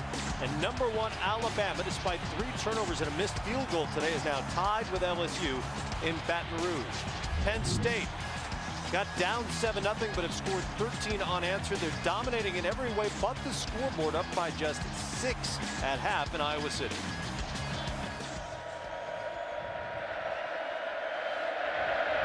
Makes you wonder about the Nittany Lions. Are they for real? The contenders or pretenders? That league is not very good in the Big Ten this year. There's that stretch play, going to go for a couple of yards to Chris Brown.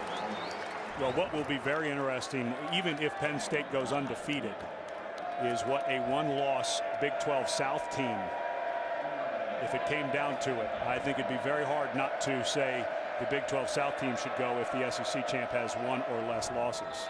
Well, that pass is complete to Iglesias.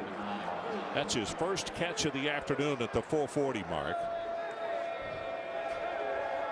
Iglesias, another one of the wide receivers for Oklahoma that's so good after the catch there with Manny Johnson. The Sooner faithful have to be very happy that number 1 able to get back on the field after that horrific injury against Kansas.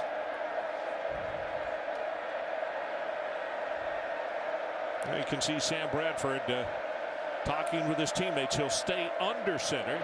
Gets the ball out quickly, and that's Ryan Broyles. And Broyles will have a quick, and everything he does is quick, almost 5 yards on the pass play. And Jack Arute, let's check with you. Guys, you always try to track momentum down here, right? Where you can get a sense that the momentum has shifted just a tiny little bit over to the A&M side. I'll finish it after this play. Okay, Jack, thanks. Bradford pumps. Now he's going to run it, and wisely goes out of bounds. Stops the clock at 3:55. And it's going to make it 3rd down. Gore was the man who was out there after him. Jack, continue. Yeah, I had a conversation with Randy Jordan, who was the running backs coach for A&M, at the hotel this morning. And he said this is exactly what he hoped he would have for a situation. Just hang around. And he said, Jack, if we can get 30 minutes in the second half, we might be able to pull an upset off. We'll have to wait and see, huh? Well, they've cut it to 14. This is a huge play right here because it's 3rd down. And Oklahoma, as you can see, needs about 4.5 to 5. Bradford got it wide open. Broyles 50. Look out, he's in space, and he breaks a tackle. Cuts it back into the middle, and this is when he is most dangerous. Still loose. 20, 15. Caught from behind and tackled at the 11-yard line, and a flag comes down. It's either face mask or horse collar, one of the two. 46 yards on the pass play. Art Keith Brown was there to make the tackle. Did you see Ryan Broyles jump up and tap his helmet like, I need a blow? I would say he needs a rest after that run. Personal foul, face mask. Defense number 18. Half the distance to the goal. First down. No, they didn't need the extra help, but you mentioned it, Ron. In the open field, this guy has great vision. And the first time we met with the coaches before that Cincinnati game, which is the first game of the season for Mr. Broyles, they talked about Mark Clayton. They said, we don't want to compare him yet because Clayton is the best we've had, but he really reminds us of him in the open field. So Oklahoma has a 1st and goal. The ball resting at the 6-yard line, or actually just inside the 6. Time is not anything to worry about managing. It's at 2:55. Left side, and an easy walk-in, no touch touchdown. Physically just untouched. Chris Brown.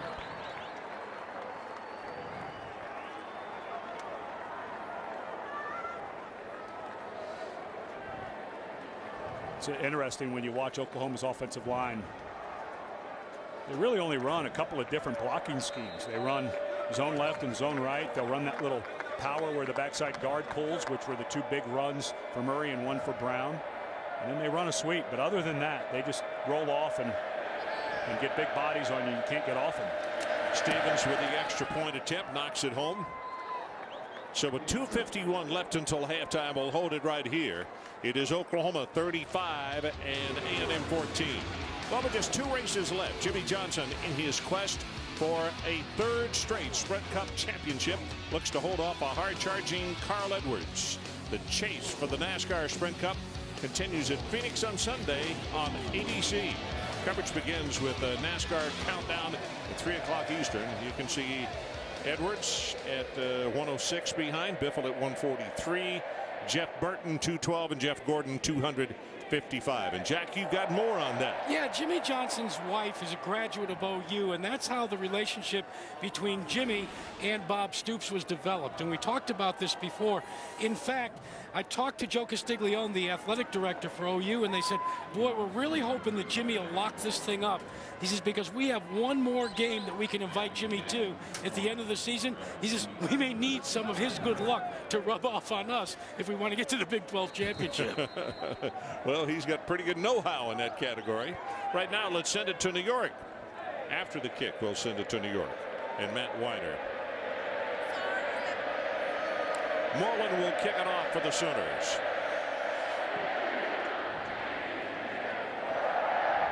High spinner taken at the 9-yard line.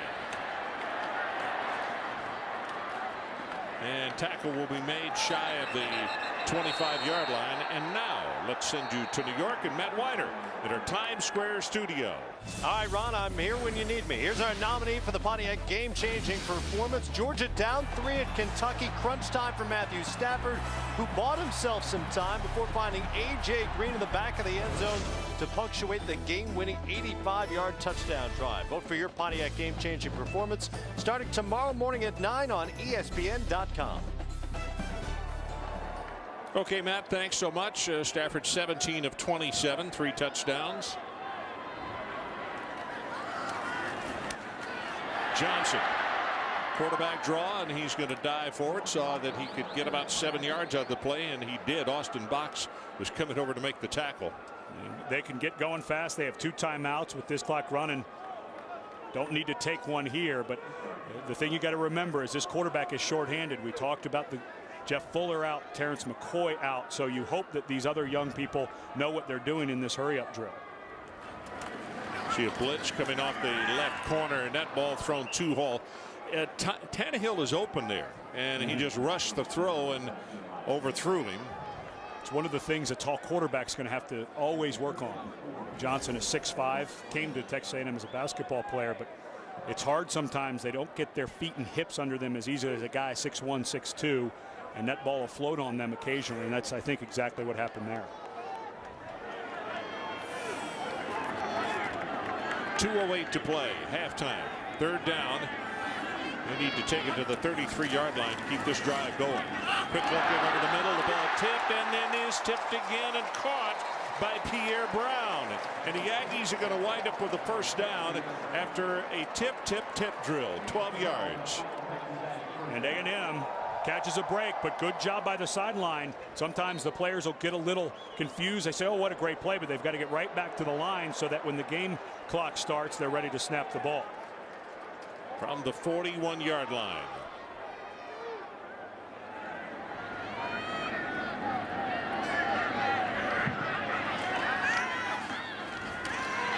Johnson, here comes pressure. Got to make a decision. Does, and a nice job in the catch on a comeback. And that's Pierre Brown. Morrow, I beg your pardon. And this is the growth that the coaches talked about with Gerard Johnson. Is he's become a much better leader. He was thrown in against New Mexico, was playing wide receiver, but as the season has gone on, he's gotten a lot more confident, and it's showing up here in this quick drill.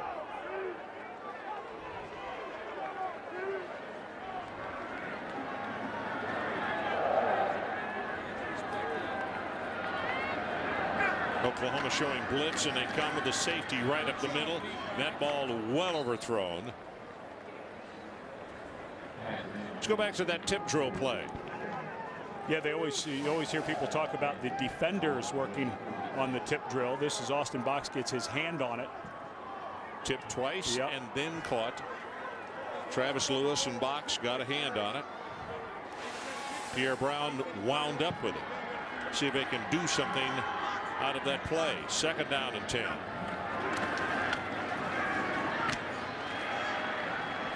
Pass right over the middle, complete to the 40. That's McCoy.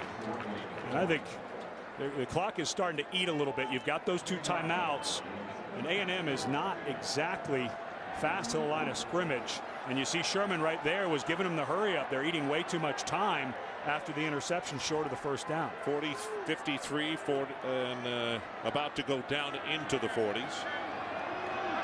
3rd down. Short drop. Quick look in and thrown behind the intended receiver, Ryan Tannehill. Well, this was the thing that Stephen McGee, coming into the game, told the young quarterback. He said, listen, this is the 5th time I will have seen Oklahoma. You need to throw everything right on time. And that time it was a slant, and Johnson just held on to it for a count too long. He allowed the defender to get back into position. That ball needed to come out right on his 2nd step. Aggies 2 of 2 on 4th down situations today. So see if they can keep it 100% here. They need to take it to the 36. Pressure up the middle. Johnson wants to run, ran into his own man, and then ran into an Oklahoma player and just threw it away. Jeremy Beal. Well, as long as they're throwing a flag, I think they're going to get intentional grounding again. No, I don't think there's any question about that. Now, the difficult thing is you're going to lose the football. It was fourth down, loss of down, and with the penalty, Oklahoma's going to be put in very good field position to get the ball and have an opportunity.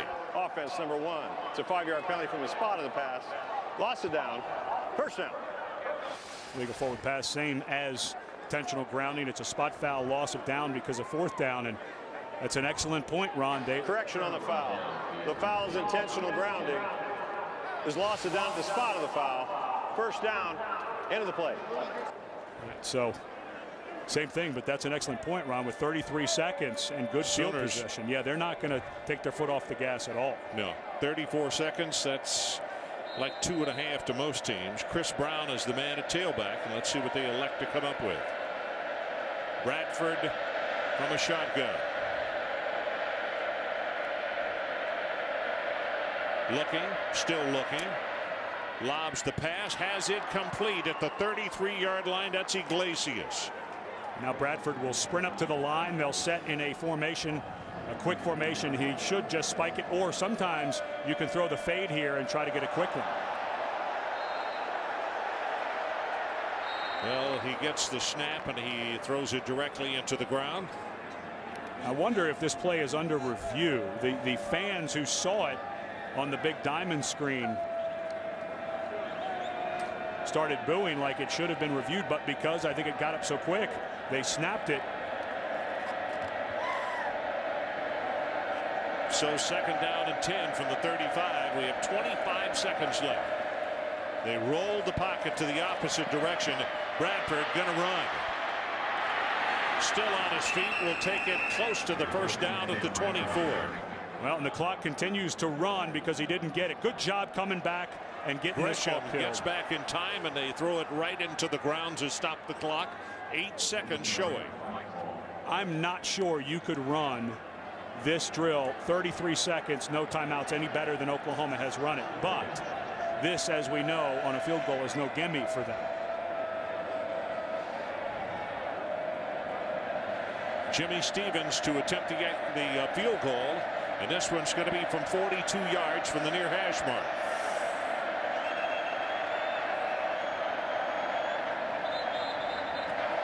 Timeout. A&M.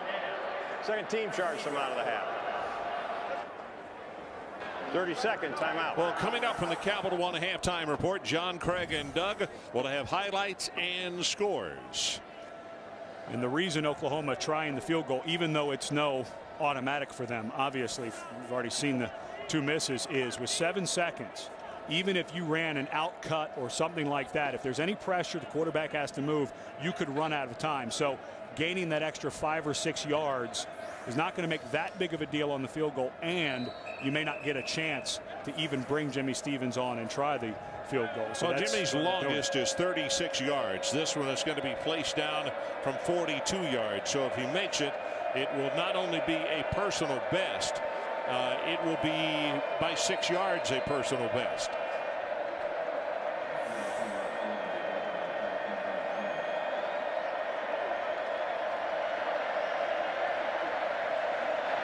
Gets a good pass. Plenty of distance on this one. That thing might have gone from 52. Boy, Jimmy Stevens really ignited a foot into that one. We have 3 seconds left and a new score. 38-14. The Sooners increase their lead. Stevens now getting pats on the head. He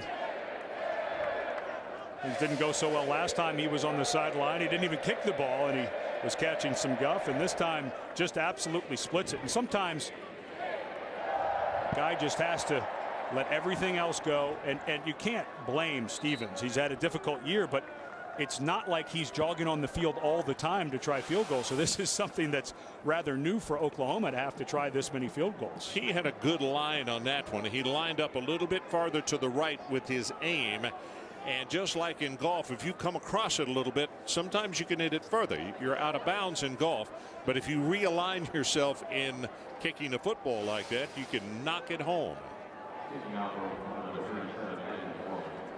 And there's Cordero Moore, who he had the disagreement with, coming over, and all smiles. I'm sure clearing up the disagreement. And Stevens now, as most kickers, all by himself again, even after making the kick. Stoops shaking his head, saying, you know, what makes those little guys tick? They got the 3 points, and it took away some momentum that had been growing here for A&M in this second quarter. Moreland to kick it off.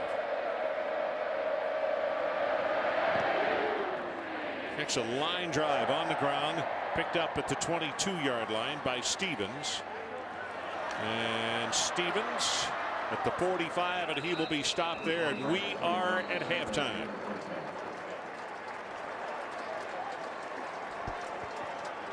And let's go down to Jack Arute. Jack? Well, with Bob Stoops, the head coach of Oklahoma. Coach, what did you like and what did you not like in this first half? Well, we started off really hot, a little disappointed. We had a few drives with great field position. We didn't finish off because we missed a couple field goals.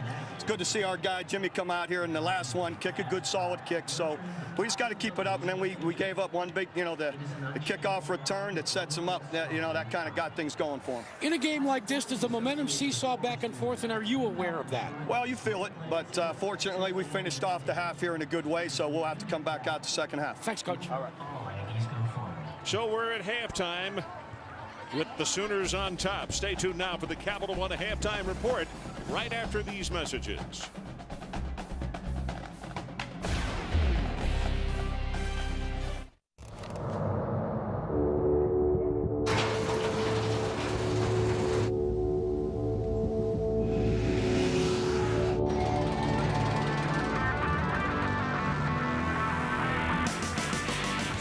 Big will you go? The official X Games motorbike. Welcome back to college football presented by Best Buy. We are at halftime here in College Station, Texas, and our score at halftime is 38-14, the Oklahoma Sooners. The one thing that they did come off of, and it's the only thing in the afternoon, they came off that pace to go over 1,000 yards for the afternoon, which they had just about at the end of the first quarter. A total of 423 first half yards. What in the world do you do to slow them down, Ed? It's a very good question, Ron. We started seeing a little bit of it when Joe Kine started blitzing a little bit. He got tired of seeing Sam Bradford come after him. But the problem is Oklahoma is not an exclusive throwing team. They have a good power game. Chris Brown, relatively free of harm as he runs through here. Not touched again really until he gets into the end zone. But the momentum did start to change a little bit. Gerard Johnson hits Ryan Tannehill on a big fourth down, their side of the field. Tannehill almost takes it the distance.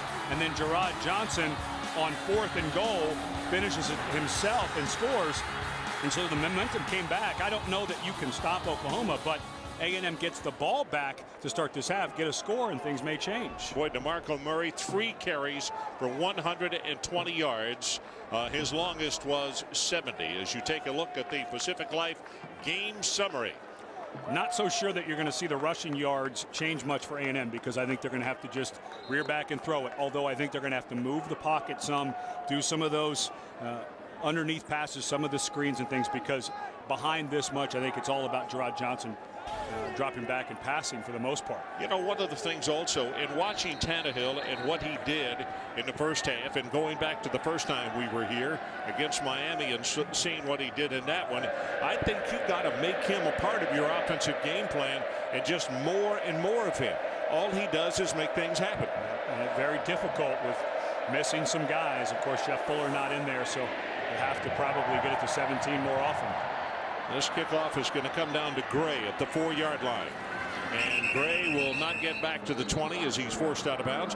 Jack Arute, what did you find out at halftime? Well, kind of interesting. What you and Ed just talked about is basically what Mike Sherman told me as he came out at the half. He said, Jack, they're a really, really good team. There's no denying that. I said, well, did you find anything that you could exploit in the second half? He started to give me a couple of ideas, and then he said, they're just a really, really good team.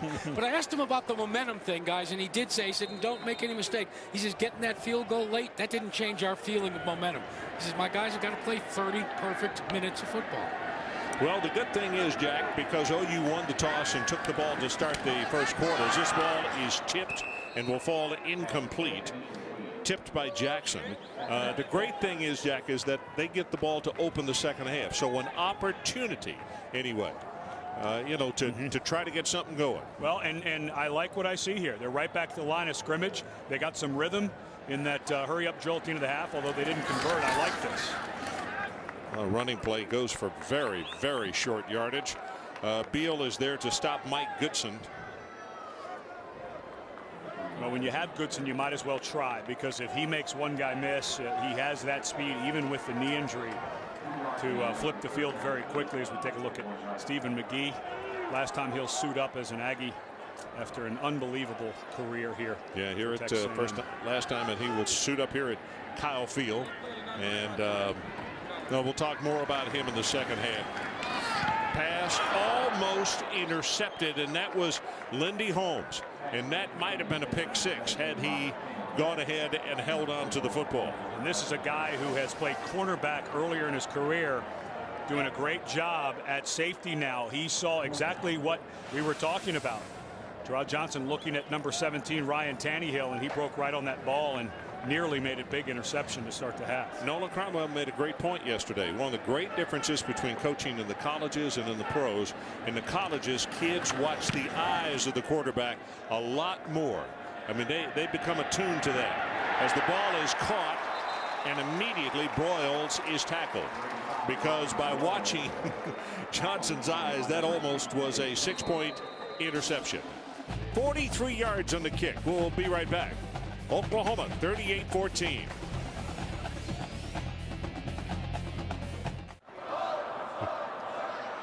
And we are back. Look at that sweetheart. Oh my. Everybody seems to be enjoying themselves here today, although the score, if you're an Aggie fan, is not going the way that you would like. Bradford back, gets it out to DeMarco Murray. Tries to break the tackle to 40, and that'll be the end of the way as Batson will put the stop on him. The incredible numbers, in case you missed them, he just came back in at halftime. Murray, 3 carries for 120 yards. Now, one of those was a 70-yard tote, but that's a heck of an average. This time he will be stopped at the 43 by Featherston. And the hard part for Texas A&M, Trent Hunter, their fine freshman free safety who had really become a leader, hurt earlier in the game, came out on crutches with a boot on his ankle and foot. He is done for the day. Yeah, not a pleasant sight for Aggie faithful, and you hope it's not something that's going to require, surgery, or it's going to take months to rehab from. Running play, Murray gets hit at the line of scrimmage. That was a pretty good hit right there by Bennett. It was interesting you brought up the Kansas game when it seemed like DeMarco Murray was finally back from that broken kneecap he suffered last year against Texas Tech. He sat out for the better part of 6 months, was basically idle as that thing healed. And it was before that Kansas game where they did a really hard inside run drill, and the coaches figured out, well, wait, he may be back, because they usually don't do that on Mondays, but he was very physical in that drill, and they had a feeling maybe he was finally over the injury. Little play action here. Then he throws it out to Murray. See how open he is. Nice move to get himself inside the 35. Tackled by Pugh. And Jack Arute, let's check with you again. Guys, you talked about DeMarco Murray coming back from that knee injury, but the one thing, he's had good games. He's even scored a touchdown reception-wise, but he's yet to score a TD rushing-wise, and he calls that the big one. He wants a big one before this game is over. Well, he may get an opportunity as the fullback Clapp gets his second reception of the afternoon. Second and third. Second, I believe, for Clapp. He picked up an extra 3 yards because as he was being tackled by Matt Featherston, he landed on Featherston, bounced forward, and picked up an extra 2 or 3 yards to make this second and short. OU hurrying again. Reverse out. Got it to Murray. Woo, he is stuck pretty hard right there by Frederick. Terrence, a freshman right out of high school, played at Katy, Texas High School, just north of Houston. Is that the same high school? Not North, actually West. I'm sorry. Same high school as Trent Hunter. We were talking about who was injured. So very young, but they have some guys that they, for the Aggies, that they have really liked, that have improved as the season has gone on. They've really witnessed that great improvement. First down. Chris Brown in the lineup, weaving his way, and he'll have 4 yards. And this is, you know, Oklahoma is good at this. Just very, if they don't hit you with the big home run, they're very consistent, but also patient. They just keep doing it until pow, one of those guys breaks it. And what I've noticed is in this game, more than others, they've been a little more patient. A couple of times, even Kevin Wilson admits sometimes he gets away from being patient because he has so many different toys to play with. But they've been really patient with the run game in this one. Brown reverses it, and there he goes, walks it in. There's a flag from way, way, way downfield that came all the way from the sideline. And it looks like a hold is going to be called. So we race that 16-yard touchdown run.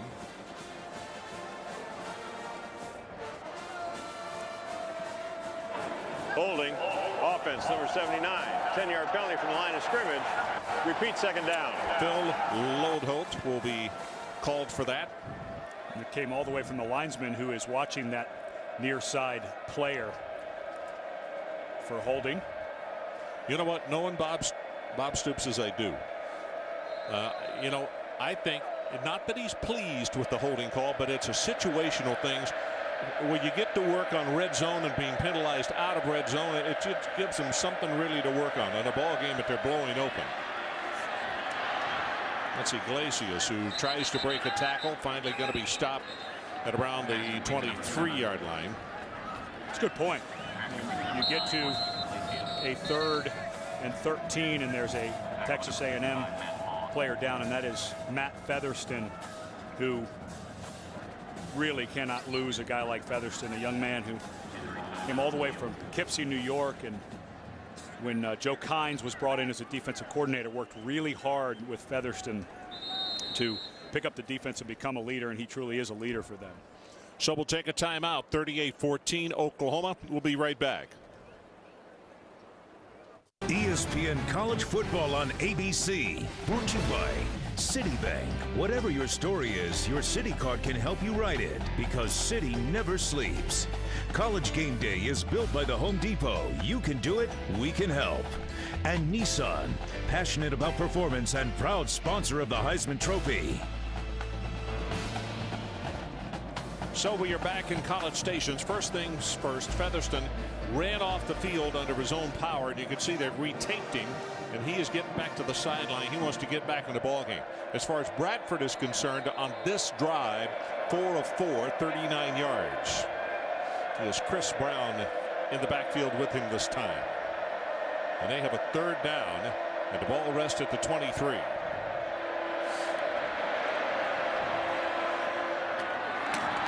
Touchdown, Ryan Broyles. Oh, what a job of blocking by that offensive front. 23 yards, and I go back to what I said about Coach Stoops.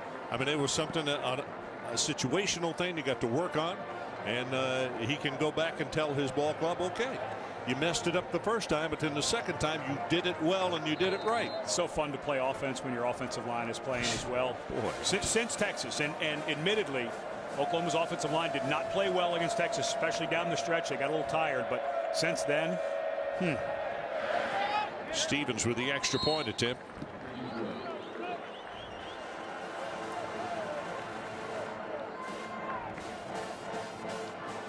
So we got 10 minutes, 39 seconds left in our 3rd quarter, and the new score is Oklahoma 45 and Texas A&M 14. Well, and Sam Bradford did an excellent job stepping up into the pocket. Broyles, and you saw his eyes there. You know, you were talking earlier about Nolan Cromwell, the offensive coordinator for Texas A&M, talking about how defensive backs in college start to read eyes. It's because most guys lock in. Well, Bradford does not lock in. Well, time now for the ESPNU All-State Standings Review. Well, here's where things will get very interesting. If you look at the teams from the Big 12 South sitting at the top of this heap, you've got to think there is a chance one, if not two, of those teams could end up in the BCS title game. Figure Alabama, if they get to the SEC championship game, Florida could lose to Florida State last game of the regular season. The winner of the SEC could have 2 losses. Penn State could stumble at home against a very good Michigan State team. And USC is just playing in a conference it's not very good right now. So you get 2 teams with 1 loss in the Big 12 South. I think there's a couple of scenarios, both of them go to the BCS title game.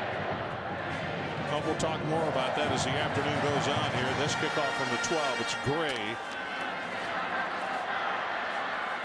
Gray tries to break it out, and he is around the 35. Jack Arute, what do you got for us? Well, Ron, I had to chuckle about your observation that Bob Stoops, despite the fact they're up 45-14, has got some things he can work on. Remember when we talked to the coaching staff, and I think it was you, asked Coach Stoops, said, Coach, since the Texas loss, what have you concentrated on? He paused, he thought, he ruminated, then he answered very succinctly, everything.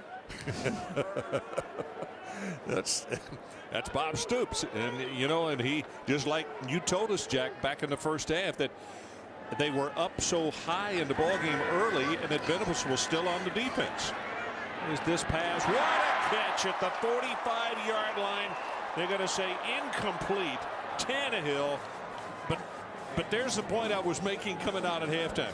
Get the young man the football. He, with great success, is making something happen. Yeah, and that ball just came off the hand of Gerard Johnson a little funny, and as Tannehill came back trying to bring that in, just couldn't quite hold on to it. But remember, this is a guy who was playing quarterback, came here as a quarterback, played quarterback in high school, just changed this fall. So he's just starting to figure that out, but that ball came off the hand of Johnson. The other thing that he had, you have to keep in mind, he couldn't even play wide receiver for a while because he injured an ankle.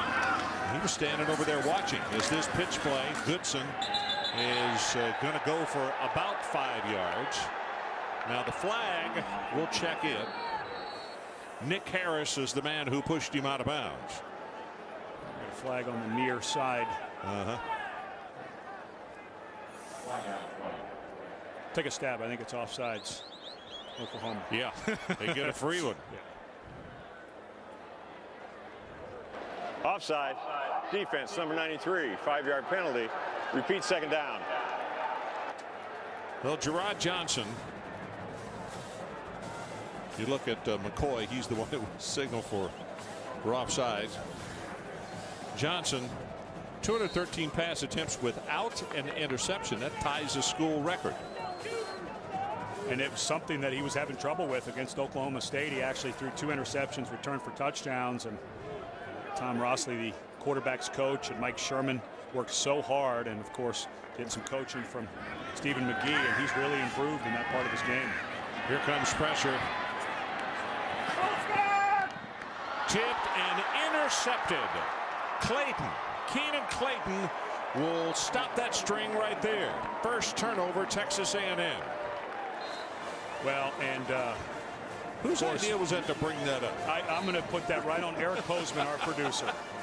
He absolutely jinxed it. But at least Johnson got the record, tied the record before he threw this interception. But that's Keenan Clayton, who is a converted safety. He tipped it to himself. What a nice job of athleticism there. Plays a lot of beach volleyball, apparently, in Norman.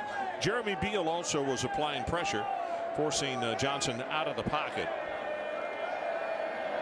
So here come the Sooners again at the 9:48 mark.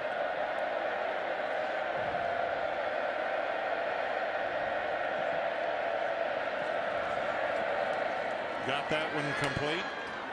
And a flag is down. Did the quarterback get roughed on that play? Yeah, sure looked like it. Cheney on the receiving end. Passer. Yep. Defense, number 11. 15-yard penalty from the end of the run. Automatic first down. Michael Bennett. And it looks like Michael is going to come to the sidelines. You don't need to help. And watch Oklahoma now. They get the big play and the penalty. They're right back at the line of scrimmage. So hard for a defense to regroup. And the one thing Joe Kynes has done, he only changes the defense when Oklahoma looks to their sideline to get the call. So they were able to call a different defense this play. Murray and Brown in the backfield this time. They give it to Murray. Brown trying to block, didn't do a very good job of it, and his teammate's going to be knocked down for a 3-yard loss.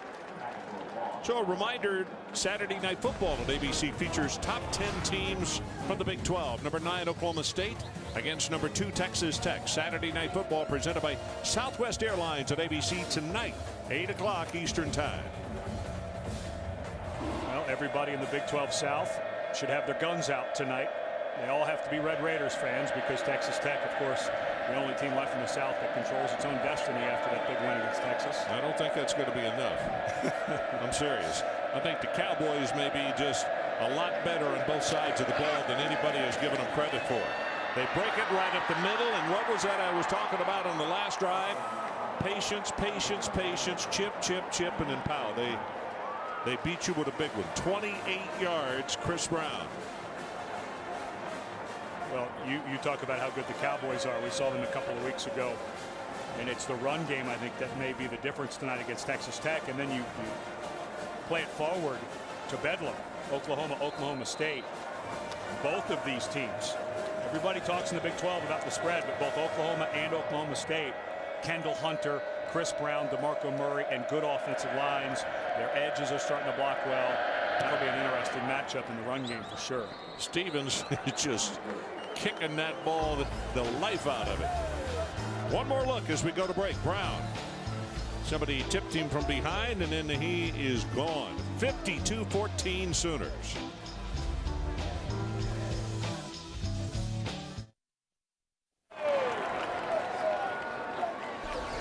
Well, Chris Brown, 11 carries, 91 yards, and 3 touchdowns. And DeMarco Murray, as Jack Arute pointed out, yet to have a running touchdown this year. Sitting there saying, hey, man, can I run that play?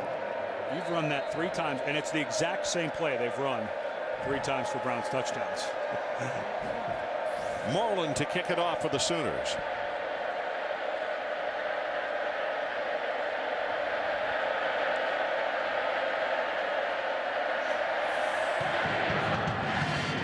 This is returnable. High spinner coming down at the 3. Gray. Gray could be gone. He is 30, 25, 20, 15, 10, 5. Touchdown. 97 yards.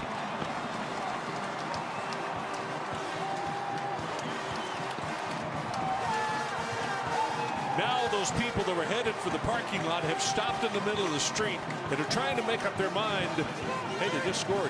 They're trying to figure on their fingers there. What does that make the score? Are we close enough to go back in and watch some more? Nah, they've continued to move. Well, they have some good young talent. Oh, yeah, there's a couple people coming back to see what all the hubbub is. Yeah, you're right. That was a big drove of them. Extra point attempt. Bullock has got it. I think Bullock may have helped satisfy their kicking woes as well. Well, some of this good young talent comes out of DeSoto, Texas, DeSoto High School. Cyrus Gray. His nickname is Sci-Fi. That was what it was in high school, and he's kept it, and he keeps making plays like this. I think that nickname will stick for a very long time. But there is some young talent here in Texas A&M. I know the faithful a little restless. It looks like they're going to lose their 5th game at home, which would be the worst of all time. But with these young guys, hang in there. They're going to get better faster. With the Best Buy playbook, let's go back and look at that previous touchdown. Well, everybody on this power play, which is a double team at the point of attack, always talks about the pulling guard, and that is nice. But the key here is the double team from here to this backside linebacker. Watch as the defensive tackle comes to the outside. Brian Simmons does a nice job there up to the backside linebacker. That's the block that really springs it. You've got to get that backside linebacker because he's the guy who's going to make that tackle. When a 335-pound guard is blocking the front side backer, then you work up to Matt Featherston, the backside linebacker, and a good job by Trent Williams and his guard Brian Simmons. When the guy moved outside, then the guard goes up instead of the tackle. It was really nicely done by the front side. Well, here's the kick, and it's going to be picked up at the 12-yard line by Murray. And Murray's going to be stopped just shy of the 25. And now let's send you to New York and Matt Weiner in our Times Square studio. Matt. I knew what you meant. Sports Center right now, powered by Vizio. Here's what's happening at the top of the BCS standings. Number 1, Alabama has taken the lead in Baton Rouge. Glenn Coffey with a 3-yard touchdown run there. Meanwhile, Iowa's still very much in the game in Iowa City against number 3 Penn State. Sean Green now has 2 touchdowns. It's a 2-point game with plenty of time left in the 4th quarter against Penn State.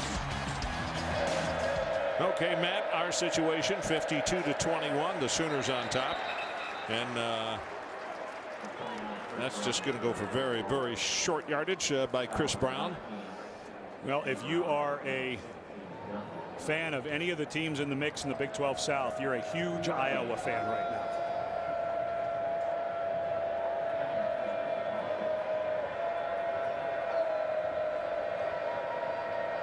You know, the Sooners taking their time, and Bradford walking up and down the line with an audible.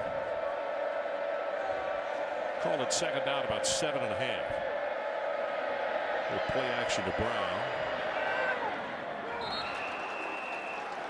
That one's incomplete as a collision with Manuel Johnson occurred as he went out of bounds. You can see that huge brace that he's got on his arm.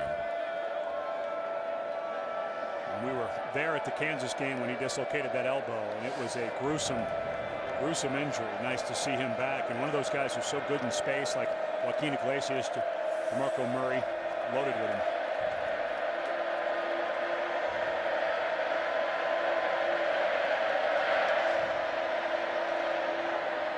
Bradford got it. Well, did he have? No, he did not have possession. And you could see him juggling it. That's Iglesias. He did not have control of the football. One more time. Nice throw by Bradford. And it was a good hit that time by Arkeith Brown. Iglesias just didn't secure it, but Brown right there to knock it loose. So this is only the second punt of the afternoon, as Jordan Pugh is the deep man for the Aggies. Oh, they're coming after him, and boy, this is a good kick. High hanging spiral, and a fair catch called for and made at the 27-yard line by Pugh. 47 yards on the boot. And now it's time to take a look at the Board of Ed. Well, we're going to break down Oklahoma and their road to Kansas City. They have to win out. And of course, Texas Tech and Oklahoma State down the road. They need a Texas loss because, of course, they lost head-to-head to Texas. But if that doesn't happen and they end in a 3-way tie with Texas Tech and Texas, nobody in that 3-way beats the other one out because they all beat each other. So then it goes to the highest BCS rank, and at that point, it's anybody's guess what could happen. So Mike Goodson, the ball carrier right there. There are so many scenarios, and I don't know. The one thing that I totally agree with, and several coaches have said it this week, there's so much. In fact, there's too much supposition here that, you know, there's no way that somebody can be totally accurate. It's how you suppose it is or should be. And as there's an interception by Austin Box, and I don't think anybody can be quite as excited as Brent Venables was as one of his linebackers went over and made a play. This is a young man that they've been working on his pass position. That time he read the quarterback greatly. He's running with the tight end McCoy, jumps right in front of a guy who has to play well for them down the stretch. We're talking about them road to Kansas City. They have to have Austin Box play well. Well, he has today, and the point that I made earlier, it is I think they're settled on that situation now. Yes. And that gives everybody, you know, heart and what's going on.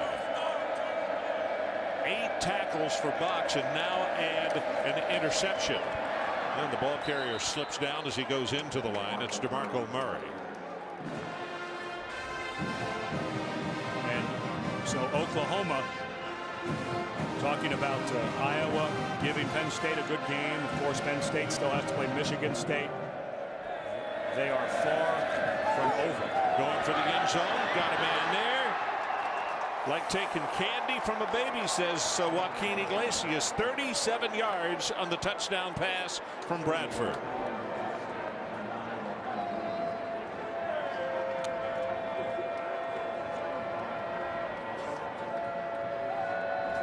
I think as this season goes on,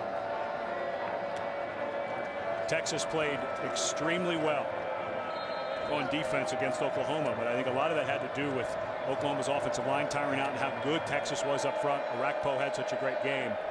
If you allow Oklahoma to continue to get the ball back, if you don't have long drives, if you don't keep the ball away from them, I'm not sure you can beat them.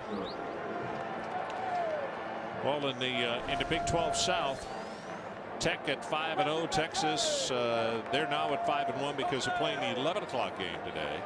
Oklahoma is going to move to 5-1. Oklahoma State, I predict tonight, no precincts reporting, but that they will be 5-1 after this evening, 9-1 on the season. Then A&M and then Baylor. Well, and it gets very interesting. Just like Texas had to play those 4 games in a row, Texas Tech played Texas. Now they play Oklahoma State. Then they have to go to Oklahoma. And that game for Oklahoma and Texas Tech, a bit of a revenge game. Remember, Oklahoma went down to Lubbock last year. Sam Bradford was knocked out of the game with a concussion. DeMarco Murray knocked out of the game with a knee injury. And so there is a lot to be done. And Texas, only real tough game, if you think about it, at Kansas, who struggled today again. And so Texas sitting in the clubhouse, you have to assume, with that one loss, waiting for these other teams to beat each other up. Cyrus Gray, you see the numbers on him.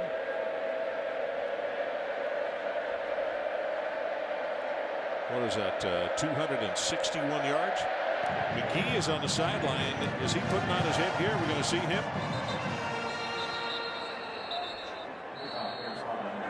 Jaworski Lane is the one who called the fair catch, and here comes the replacement at quarterback, Stephen McGee. He has not been able to play because of the injured shoulder. And listen to the standing ovation. And folks, what you need to understand, it's not that they want to see Johnson replaced. It's just this young man has been hurt. He was their starter last year. There is no more exemplary young man in all of college football than this guy. Scholar athlete in high school, graduated early in college, is now getting his master's degree, has just done so many things right in his life as the ball is knocked down at the line of scrimmage.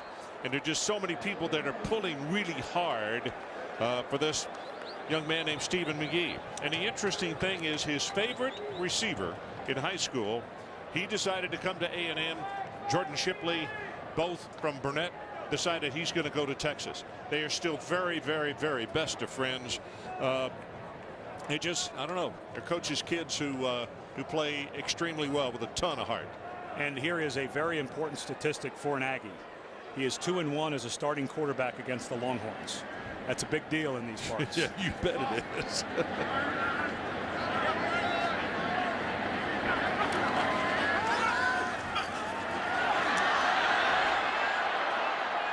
I'm just going to throw that one away, and let's go down to the sideline. Jackaroo. Well, guys, you were talking about, if you're a Texas Aggie, the first thing you want to do is you want to beat Texas. Remember 1 year ago, that's exactly what they did on November 23rd when we were here and saw Stephen McGee come in and just, I mean, really make mincemeat out of the Texas Longhorns. One of the great stories about the leadership of McGee, he graduated in early last year. And you know what he did? He did not show up for the formal graduation. Why? Because his team was engaged in practice. He said, I can get my diploma anytime. I got to get these plays down. That's the kind of leader he is. Yeah, he's an interesting young guy that, as a coach off last year's squad, told me as he throws a completion to Gray, he said, you know, this is the type of kid, and he said, I'm serious, don't laugh at it. This type of kid that could wind up being president of the United States. He's just that good a human being, that smart, and that good a person. Well, he burst onto the scene against Oklahoma up in Norman. In 2005, Reggie McNeil gets injured. He comes in, he runs headfirst into a defensive back, bounces up, and he's right in his face, and he totally changed the whole atmosphere around the team. He comes in the next week. They play Vince Young in Texas, of course, who went on to the national championship, and he went play for play with Vince Young, and he really started the legend of how tough he was in those 2 ball games. Keandre Smith, he's going to have the first down. One other thing to mention about Stephen McGee is someone on the last staff had this weird thing that he was a better runner than a passer. Well, everybody who lives in this state who had watched him in high school knew he was a marvelous passer. And a pretty good receiver in Jordan Shipley, too. And so all of a sudden in that last game, they changed their philosophy. They came down the field on the first drive throwing the ball, and Texas was just... They didn't know what to do. Exactly. Alexander's the man who tipped that one. And I don't mind telling you, I have a feeling that because it is senior day and because of a lot of intestinal fortitude and just want to, he's got no business out there on the field right now. But he wanted to take these snaps for this last outing. Yeah, and the coaches felt bad. They weren't sure if they were going to be able to play him today in his last game as an Aggie. He had a run of 29 straight starts, never would come out of a game when he was injured. But I'm sure he lobbied hard. That shoulder is not 100%, and they're fearful if he gets hit, it could set him back to 3 or 4 weeks ago.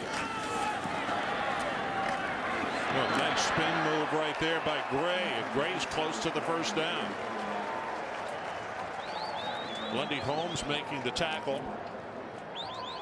And we're now under 5 minutes to play in the third quarter. Oklahoma 59-21.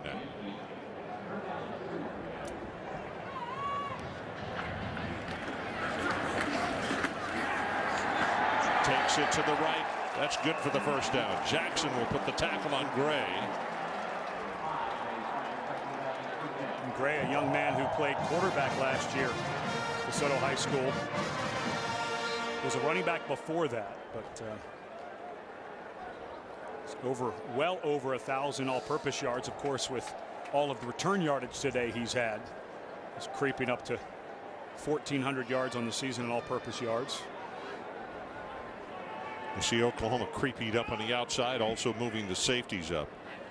Look at the linebackers, and here they come with one of those backers, and the ball is thrown, tipped around, and will go incomplete. McCoy couldn't hold on. I think it was Nick Harris who probably hit him first. And in talking to Mike Sherman, of course, who coached 6 years for the Green Bay Packers, was the GM for a good part of that. And there's no doubt in his mind that Stephen McGee is going to get plenty of looks, will most likely get drafted in this coming April's draft, and he was very impressed with him, and as you mentioned, had become an option quarterback in the other offense, and Stephen McGee was working so hard to learn, skipped his graduation as Jack said, to learn this offense.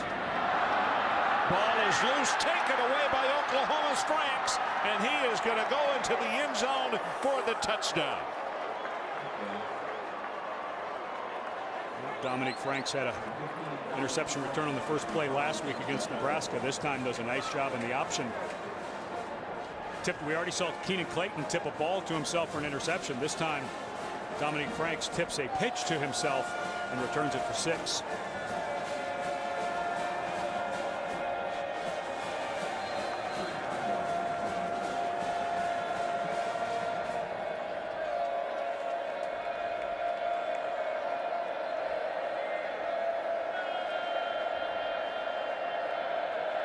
Stevens to attempt the extra point, and Jimmy knocks it right down the middle. And let's take one more look in case you had looked away from the screen or walked out of the room. McGee with the fake handoff to Jaworski Lane. This is a triple option, and that was all about Alexander, the defensive end. You know, it's worth noting we made him the city X factor at the beginning of the game because Austin English is out, and Alexander, a young man who was attacked after a party after the first ball game against Tennessee Chattanooga, and he's played really well. Jeremy Beal and Alexander, and of course Frank's the one who tips it to himself and takes it for 6.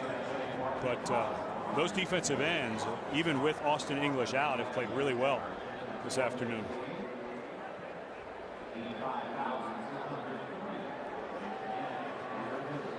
Well, ABC Thursday at 10 o'clock, 9 o'clock Central, an all-new Life on Mars. The next great cop show has arrived. Life on Mars, starring Jason O'Mara. It's Thursday after an all-new Grey's Anatomy on ABC.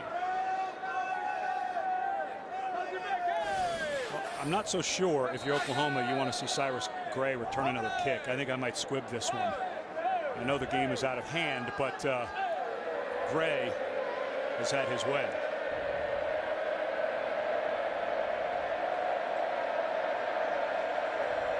Well, he's still almost got 19 minutes of playing time left. And they aren't going to pooch it. Caught at the 25-yard line by Stevens. Stevens trying to cut back over the middle of the field and take it all the way to 43. And Jack Harut, let's check with you. Ron, I know because you live in Texas, you know all about the Texas high school football, but I did my homework on Stephen McGee, all right? All right. You were talking about what a good passer he was in high school? Yes. How about this for some numbers, okay?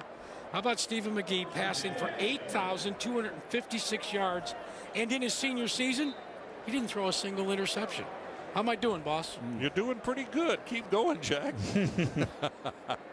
Oh, my. And on top of all that is almost like that U.S. Army commercial.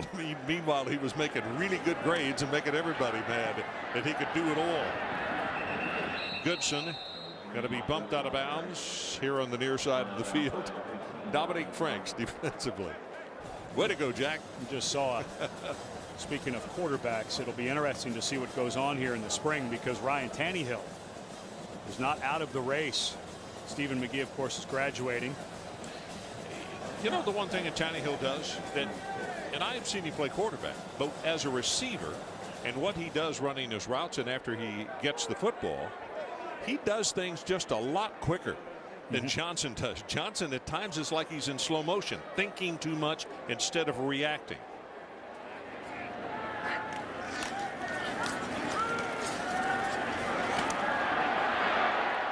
Gonna run it, hits for the sideline, got a pickup block. Oh my goodness. Jaworski Lane came back and threw the pickup. It was Austin Box, and all Jaworski was trying to do was save his quarterback. He knows he's got a bad shoulder.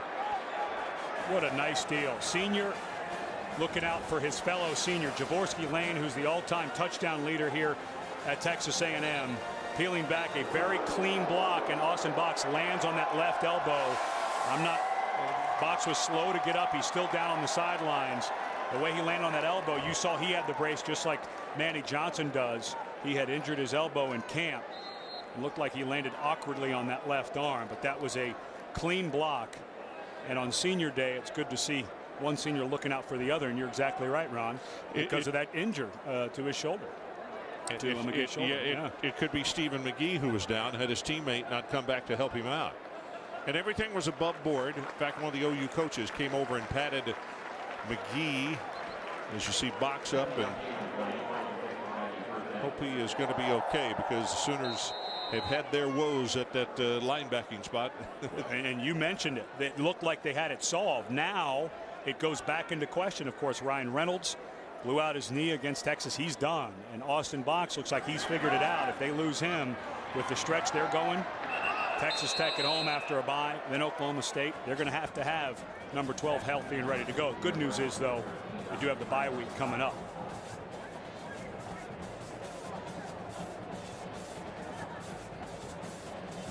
Yeah, because for the Sooners, the ball games that they have left, and I jokingly only mentioned Oklahoma State earlier in the ball game, but of course they've got Texas Tech and Oklahoma State.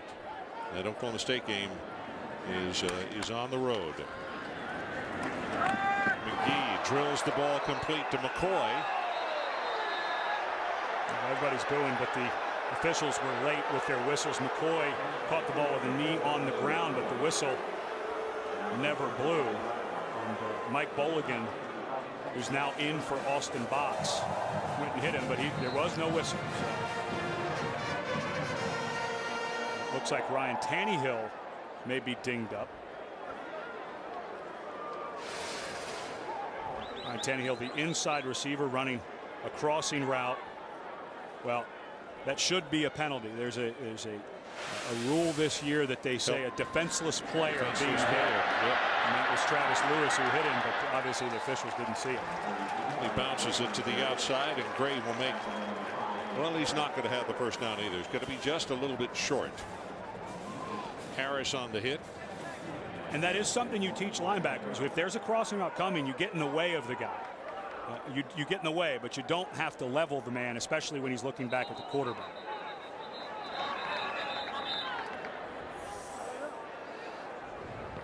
Mike, did he move a little quick? Dead ball. False start. Offense, number 65. Yep. 5-yard penalty. Still second down. Redshirt freshman out of right here in Bryan. Well, Bryan actually is just a few miles down the road away from College Station. Let's go in. Let's check in once again with Jack Arute. Jack. Yeah, Ron, Austin Box is back in. Let me tell you, it was kind of strange what happened. You know that big brace that he wears on his elbow? Uh-huh. Well, when he got rolled over, that elbow brace actually bruised him in the hip. So It's not the elbow. It was actually that big metal brace that caused the problem. But he's okay now. Oh, son of a gun. A weird chain of events. McGee throws the ball.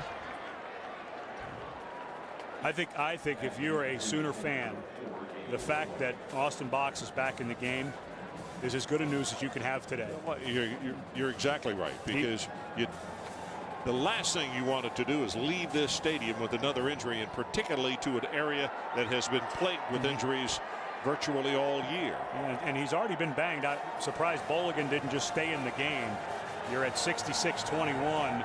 You've got a bye week coming up and 2 incredibly difficult games. You've got to think the backups, even if they're not as good as you want them to be, and even if A&M's going to score, I think you maybe get those guys out of it. McGee throws it complete, and that's Brown. Pierre Brown comes down with it.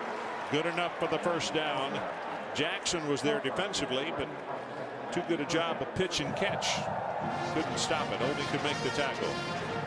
And there is the trade-off. You know, Jack was talking about how the coaches want to work on everything. There is the trade-off that you have young guys. Keenan Clayton, of course, came from safety. Travis Lewis is a freshman. Box is a freshman. That you want to have them in there seeing reps. But at one point, you've got to, it's the give and take. The risk of somebody getting hurt versus them seeing more looks. It's a tough one to decide, but I think maybe get them out. Pumped it once, then dumped it off. That ball was trapped. You could see it bounced one time.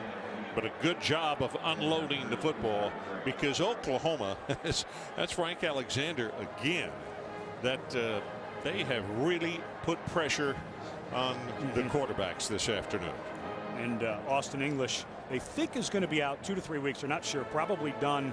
They get the bye, so that may help. But they think he's most likely done for the regular season. But he got injured last year, remember, against Texas A&M. English broke his leg, but was able to come back for the Big 12 championship game in the Fiesta Bowl. So I'm sure they're hopeful for that, because now you've got 3 really good defensive ends going into the postseason.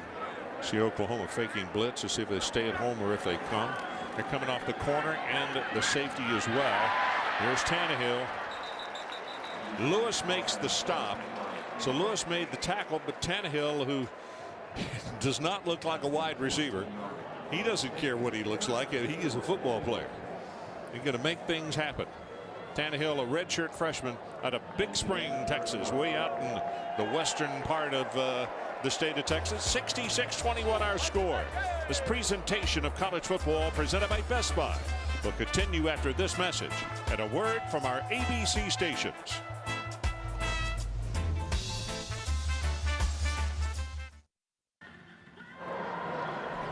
So we are back in Kyle Field, College Station, Texas. 66-21 our score. And we have just been given word that Penn State has fallen this afternoon, losing to Iowa 24-23. That is absolutely humongous news for the Big 12 South. With 4 teams in the top 10, there are a couple of different scenarios where 2 Big 12 South teams can get into the BCS title game, and one of them just happened. Well, the Hawkeyes have 4 losses, and those are by a combined 12 points.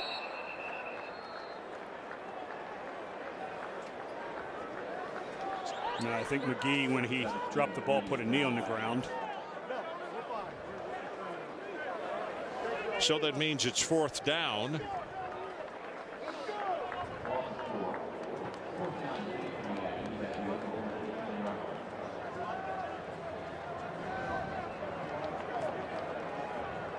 Tom Rossley, the quarterback's coach, on the sideline. Gerard Johnson right there close to him as they are watching senior Stephen McGee operate this offensive series. 4th down. You need to take it to the 10 to keep the drive alive. Dead ball foul. Delay game. Offense. 5-yard penalty. Still 4th down. Well, I'll be darned.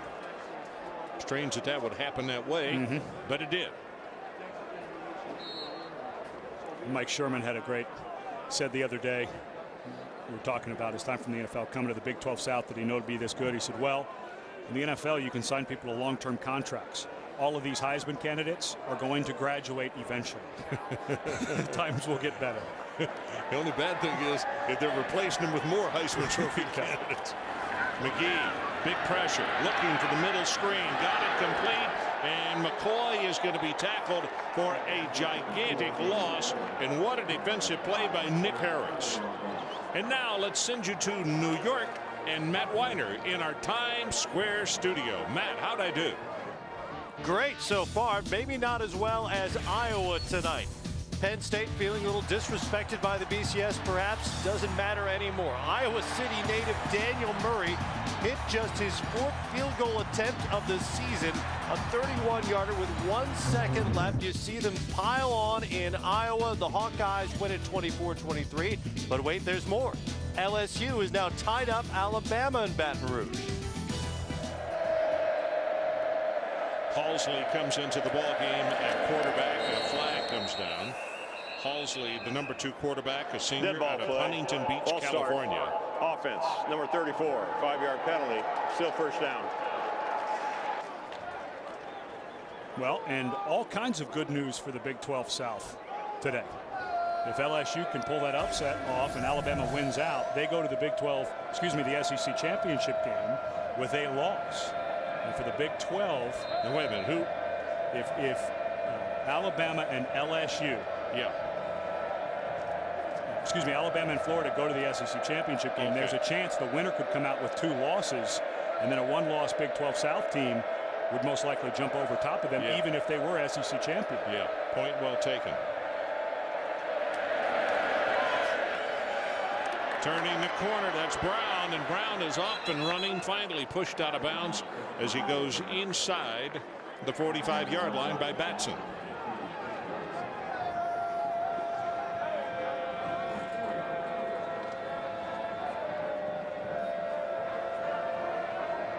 Madu is coming into the ball game and running back for Oklahoma.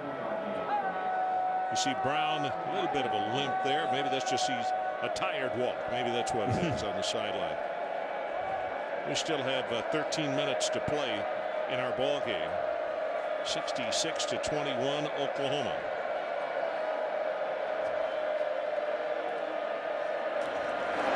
Boy, horse collared. I mean, Bennett came across and hit the ball carrier and had him on his back before he could stop moving his legs.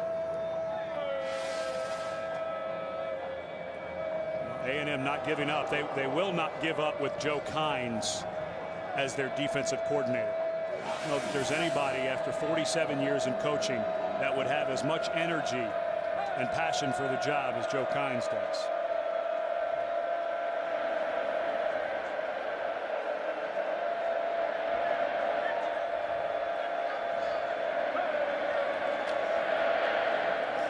See him pull the tackle, and the running play is not going to go for very much. Madu tackled by Michael Bennett. Bennett's been pretty darn tough this series. In fact, waits there and helps Madu get off the ground. Of course, Martellus Bennett, his brother, tight end, moved on to the NFL.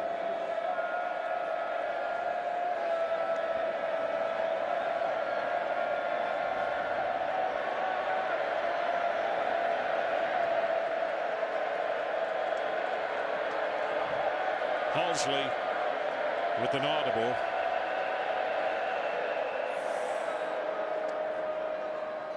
Was that Duke Robinson who moved? Is it? Number 4 offense lined up in the neutral zone. 5-yard penalty. Repeat, third down. That's Corey Wilson, a freshman. Excuse me, that's Owens in there. Misaligned. You're going to see some of that when all the backups start to come in.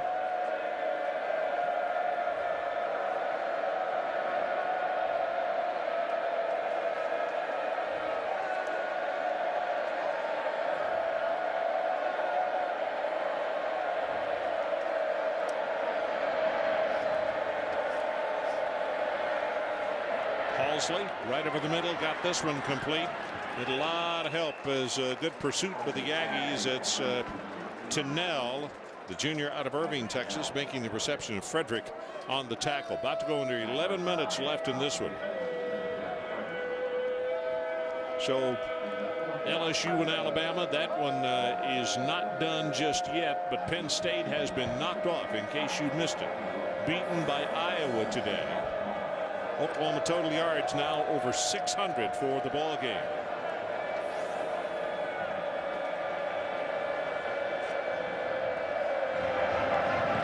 With this kick very high, not going to turn it over, and fair catch is called for at the 17-yard line by Pugh. So we'll take a break. 68 for Oklahoma, or 66 I should say, and 21 Texas A&M. We'll be right back. Well, looks like going to be a nice moon tonight. Moon over College Station.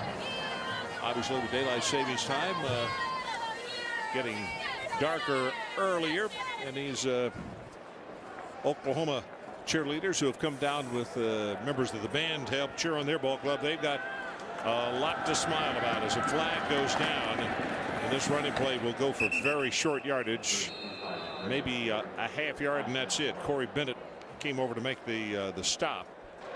Offsides, defense, number 96, 5-yard penalty. Repeat first down. Well, time now to take a look at the Pacific Life game summary. And what we have gotten used to seeing with Oklahoma is just gaudy numbers. They were at what, 238 in the first quarter in total yards. Yeah. Remember that ball game against Kansas, they were at 252. It's unbelievable how fast they come out of the gates. McGee rolling the pocket, and he'll pick up the first down and then get out of bounds. Alexander's the one who was following him. And Jack, you're right there in the vicinity. What do you got for us? Well, Ron, I was looking at those Pacific game summary and those stats for OU, and before the game I chatted with Kevin Wilson and I posed the hypothetical. I know that's a big word for a graduate of University of Vermont. I said, what if this game gets out of hand? Do you keep some things back because you know the teams that you're going to finish out the season with? He thought about it for a minute and he said, well, yeah, he says, but what's so tempting is our book is so big. He says, I sometimes fall into the trap of trying to do more than I should. Then he said, you know what? You're right. We got two important games. Maybe I'll keep a little bit for later. I think Jack just, in a reverse way, patted himself on the back, is what we got there. I'm not double jointed. And then every defensive coordinator, the teams they have to play is wanting to kill Jack. Yeah, yeah, thank you. We wanted to see some of that. To see they got excited for a minute, though, didn't they? I don't, even if you saw it all, that's the problem. How do you get ready for it? What do you choose?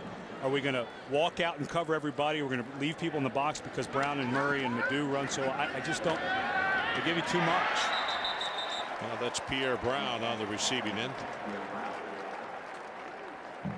Well, near the conclusion of today's game, and that's pretty close, we're selected a Chevrolet player of the game from each team. Chevrolet is going to make a $1,000 contribution to each university's general scholarship fund.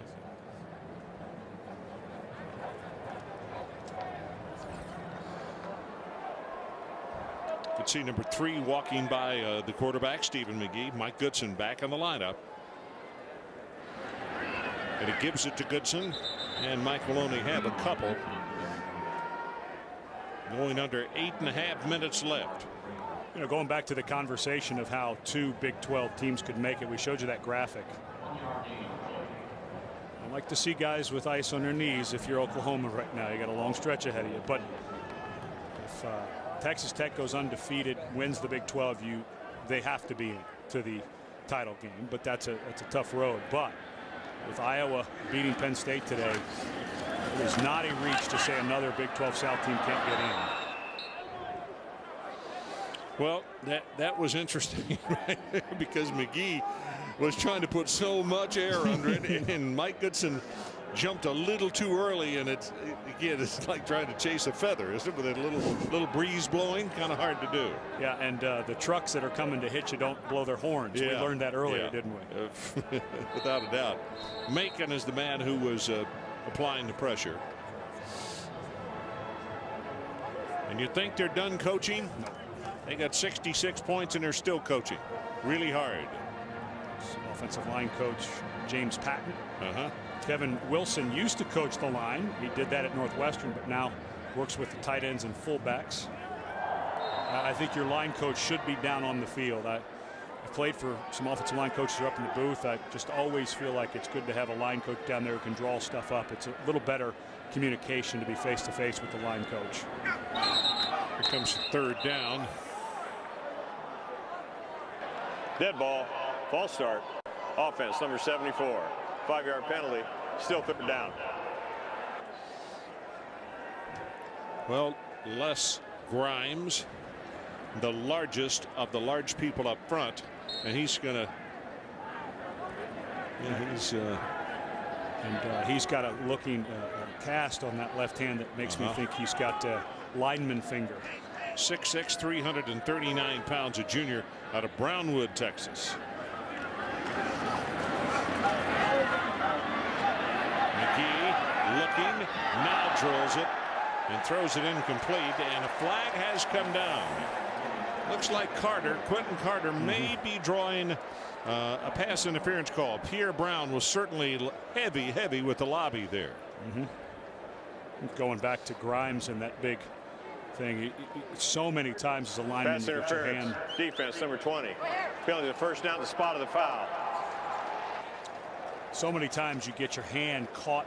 You know, you're grabbing, you're fighting, you're in shoulder pads, you're in. It looks like he might be in some pain. He was down for a little bit there, but they've had so many guys banged up.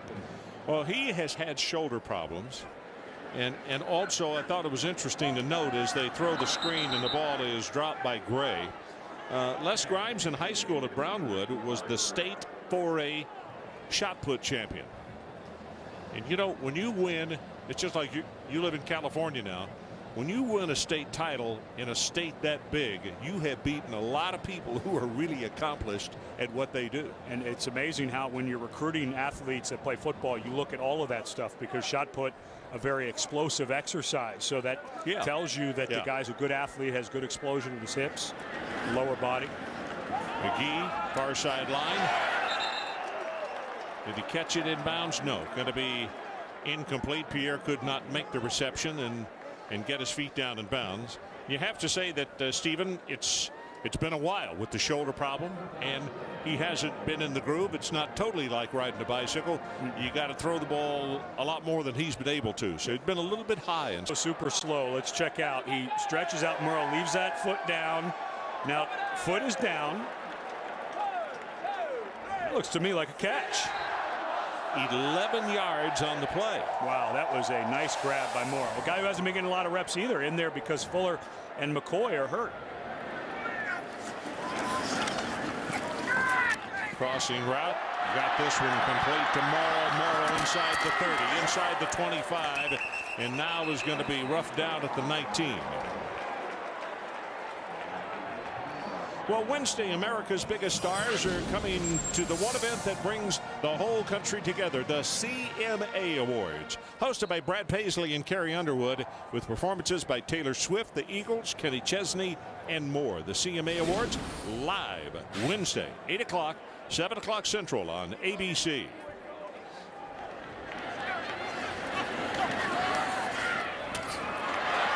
Another completion. Guess who? Tannehill. And the cannon was a little premature on that catch. People almost jumped out of the stadium, and only supposed to fire when on a touchdown or when a ball game is won. Let's hope everyone was clear. 11th play of the drive. It all started back at the 17. Pass over the middle. Flag is down. Pass is dropped. It's going to be pass interference called against Oklahoma. McCoy, the intended receiver, Nick Harris, will be flagged. Yeah, the young people liked it. The older group not happy because they had not gone ahead and protected their ears. Pass interference. Defense, number 5. The penalty was in the end zone. Ball be placed 2-yard line First down. It's Nick Harris who's back at his more natural position of strong safety. We saw the experiment gone awry, trying to get anybody who could play that middle linebacker position, and Harris played it against Kansas City, and he's one of those guys who'll do whatever he has to do to help the team. So never complained, but the coaches realized that just was not a natural position for him. So it's gone back to safety, and of course there's the cannon that went off a little earlier. They're acting like nothing happened over there. what do you mean? What do you mean it went off? Jaworski Lane in the ball game, and he gets the handoff, fighting for the end zone. Touchdown, Lane and Texas A&M. There's the cannon, untied this time. Well, you get the senior a touchdown as the senior quarterback got to be in the lineup. And I have to say this, and you know, I don't know if Mac Brown is still glancing at this football game. I'm sure he's been home for quite a while after his Longhorns won today. He's glad to see, because he has so much respect for McGee. But he also knows that McGee presents a far bigger problem for this for Texas against Texas A&M, just because of what he brings in savvy, in the fact that he understands totally what the rivalry is about. And you saw how very poised and driving them down the field to score. That's what he brings to the table. 66-28, Oklahoma.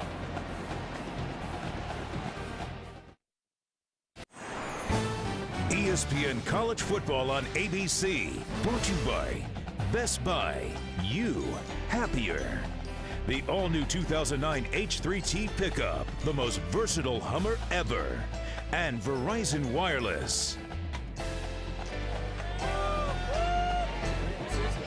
It's green, it's emission-free, and it's on the cutting edge. You're looking at the Lintech fuel cell, a hydrogen-powered fuel cell that provides all the power for the Texas Aggies tailgating here outside of Kyle Field. And it's the first one in existence, Ron. It's quiet, and the only emission is water.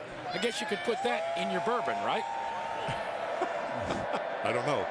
I've never had a bourbon in my life, Jack. That's interesting. Hydrogen powered, huh? Developed right here on the campus of Texas A&M. Nice going forward if they could get that to work perfectly for cars and houses, wouldn't it? Oh, this one is going to hit at the 1 yard line.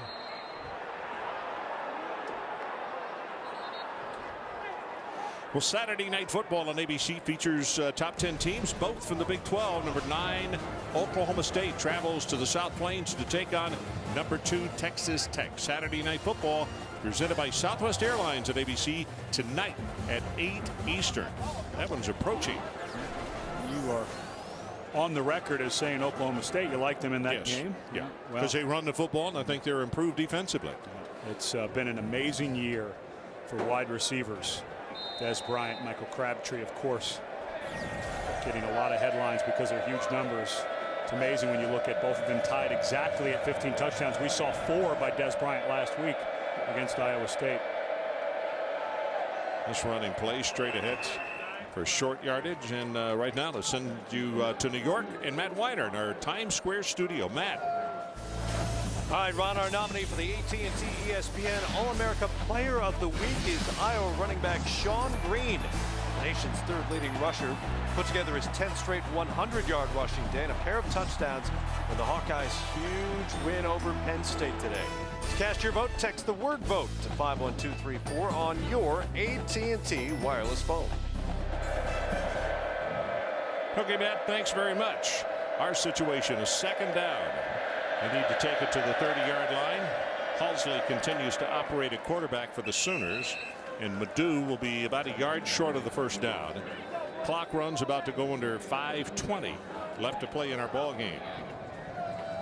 Well, and as everybody gets ready for that big game tonight, the question for me for Texas Tech is, as huge as that win was last week, and they put so much out there, and of course their fans run on the field too early, all of the things that happened there, can they get back up for a big game? Because Oklahoma State had a laugher against Iowa State, so they've been focusing since about halftime of last week of Iowa State for this game. I'd be very concerned if I were Mike Leach that my team weren't a little hungover from that big win and trying to get this week going. Well, the road to Kansas City, speaking of the Red Raiders, and they are the only team in the conference really that not just they can control their own destiny. They win out. Of course, it's not going to be easy. But even if they lose and they only lose to Baylor, they're in because they win all the other head-to-heads. But if they end in a three-way tie, and that tie is with Oklahoma and Texas, again, that three-way tie, nobody cancels each other out head-to-head, so then it goes to the BCS. In that scenario, I think Texas Tech is out. I have a hard time believing that a one-loss Texas and a one-loss Oklahoma wouldn't finish above Texas Tech in the BCS before the championship game. It's hard to argue with. Hit right at the line of scrimmage, Purdue by Bennett. But there are the three-way tie scenarios that can happen is Texas, Texas Tech, and Oklahoma State, or Texas, Texas Tech, and Oklahoma. In all of those scenarios, there is no one head-to-head that wins out, and they go to that BCS. And I think it comes down to, if it's Texas and Oklahoma, that's going to be a tough one because Oklahoma will have beaten Texas Tech and Oklahoma State at that point, and the computers are going to love them, even though you figure the human polls would still keep Texas above them because they beat Oklahoma head-to-head. Here goes Madu. Madu finally submarined at the 35 by Batson.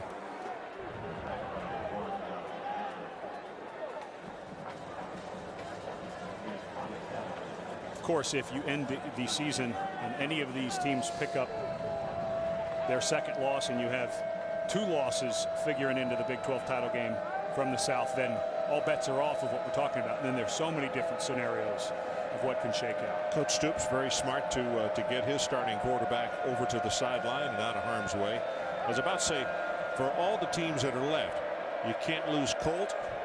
You can't lose any of the quarterbacks.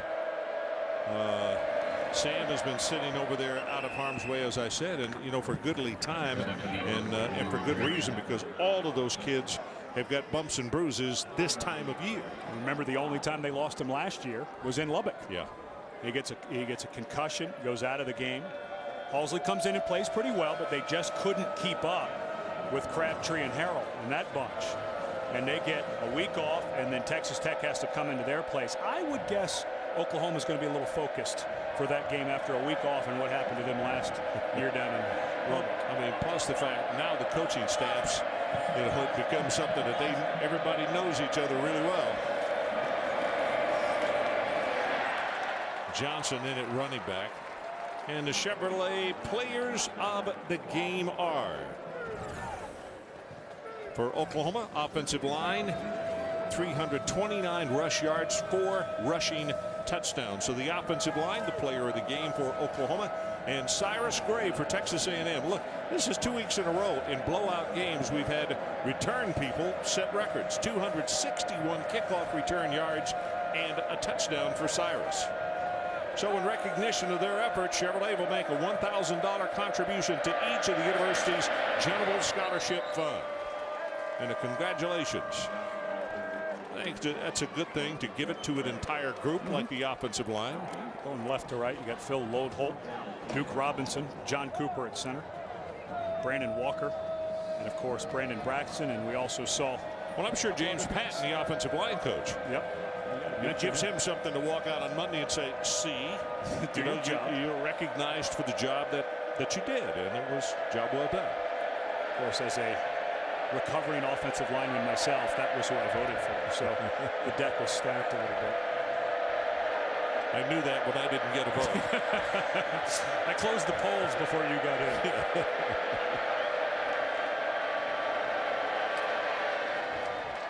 Straight ahead with Johnson again.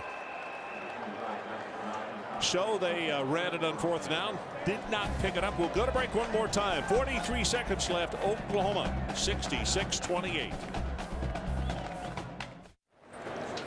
The worst thing you want if you have a cannon is to have it go off prematurely, right, guys? Well, let me tell you what happened. You see, when they loaded the shell in here and they closed it in the breech, it just exploded. Now, I'll let you guys in on the secret, though, Ron. One of the cadets also told me, look, it's been so long since we've gotten a lot of first downs, we wanted to let it off anyway. At least he was honest. that could be the final play of the ball game, and it's going to be change of possession. Yeah, there was a fumble, unfortunately, on what should have been the last play of the game.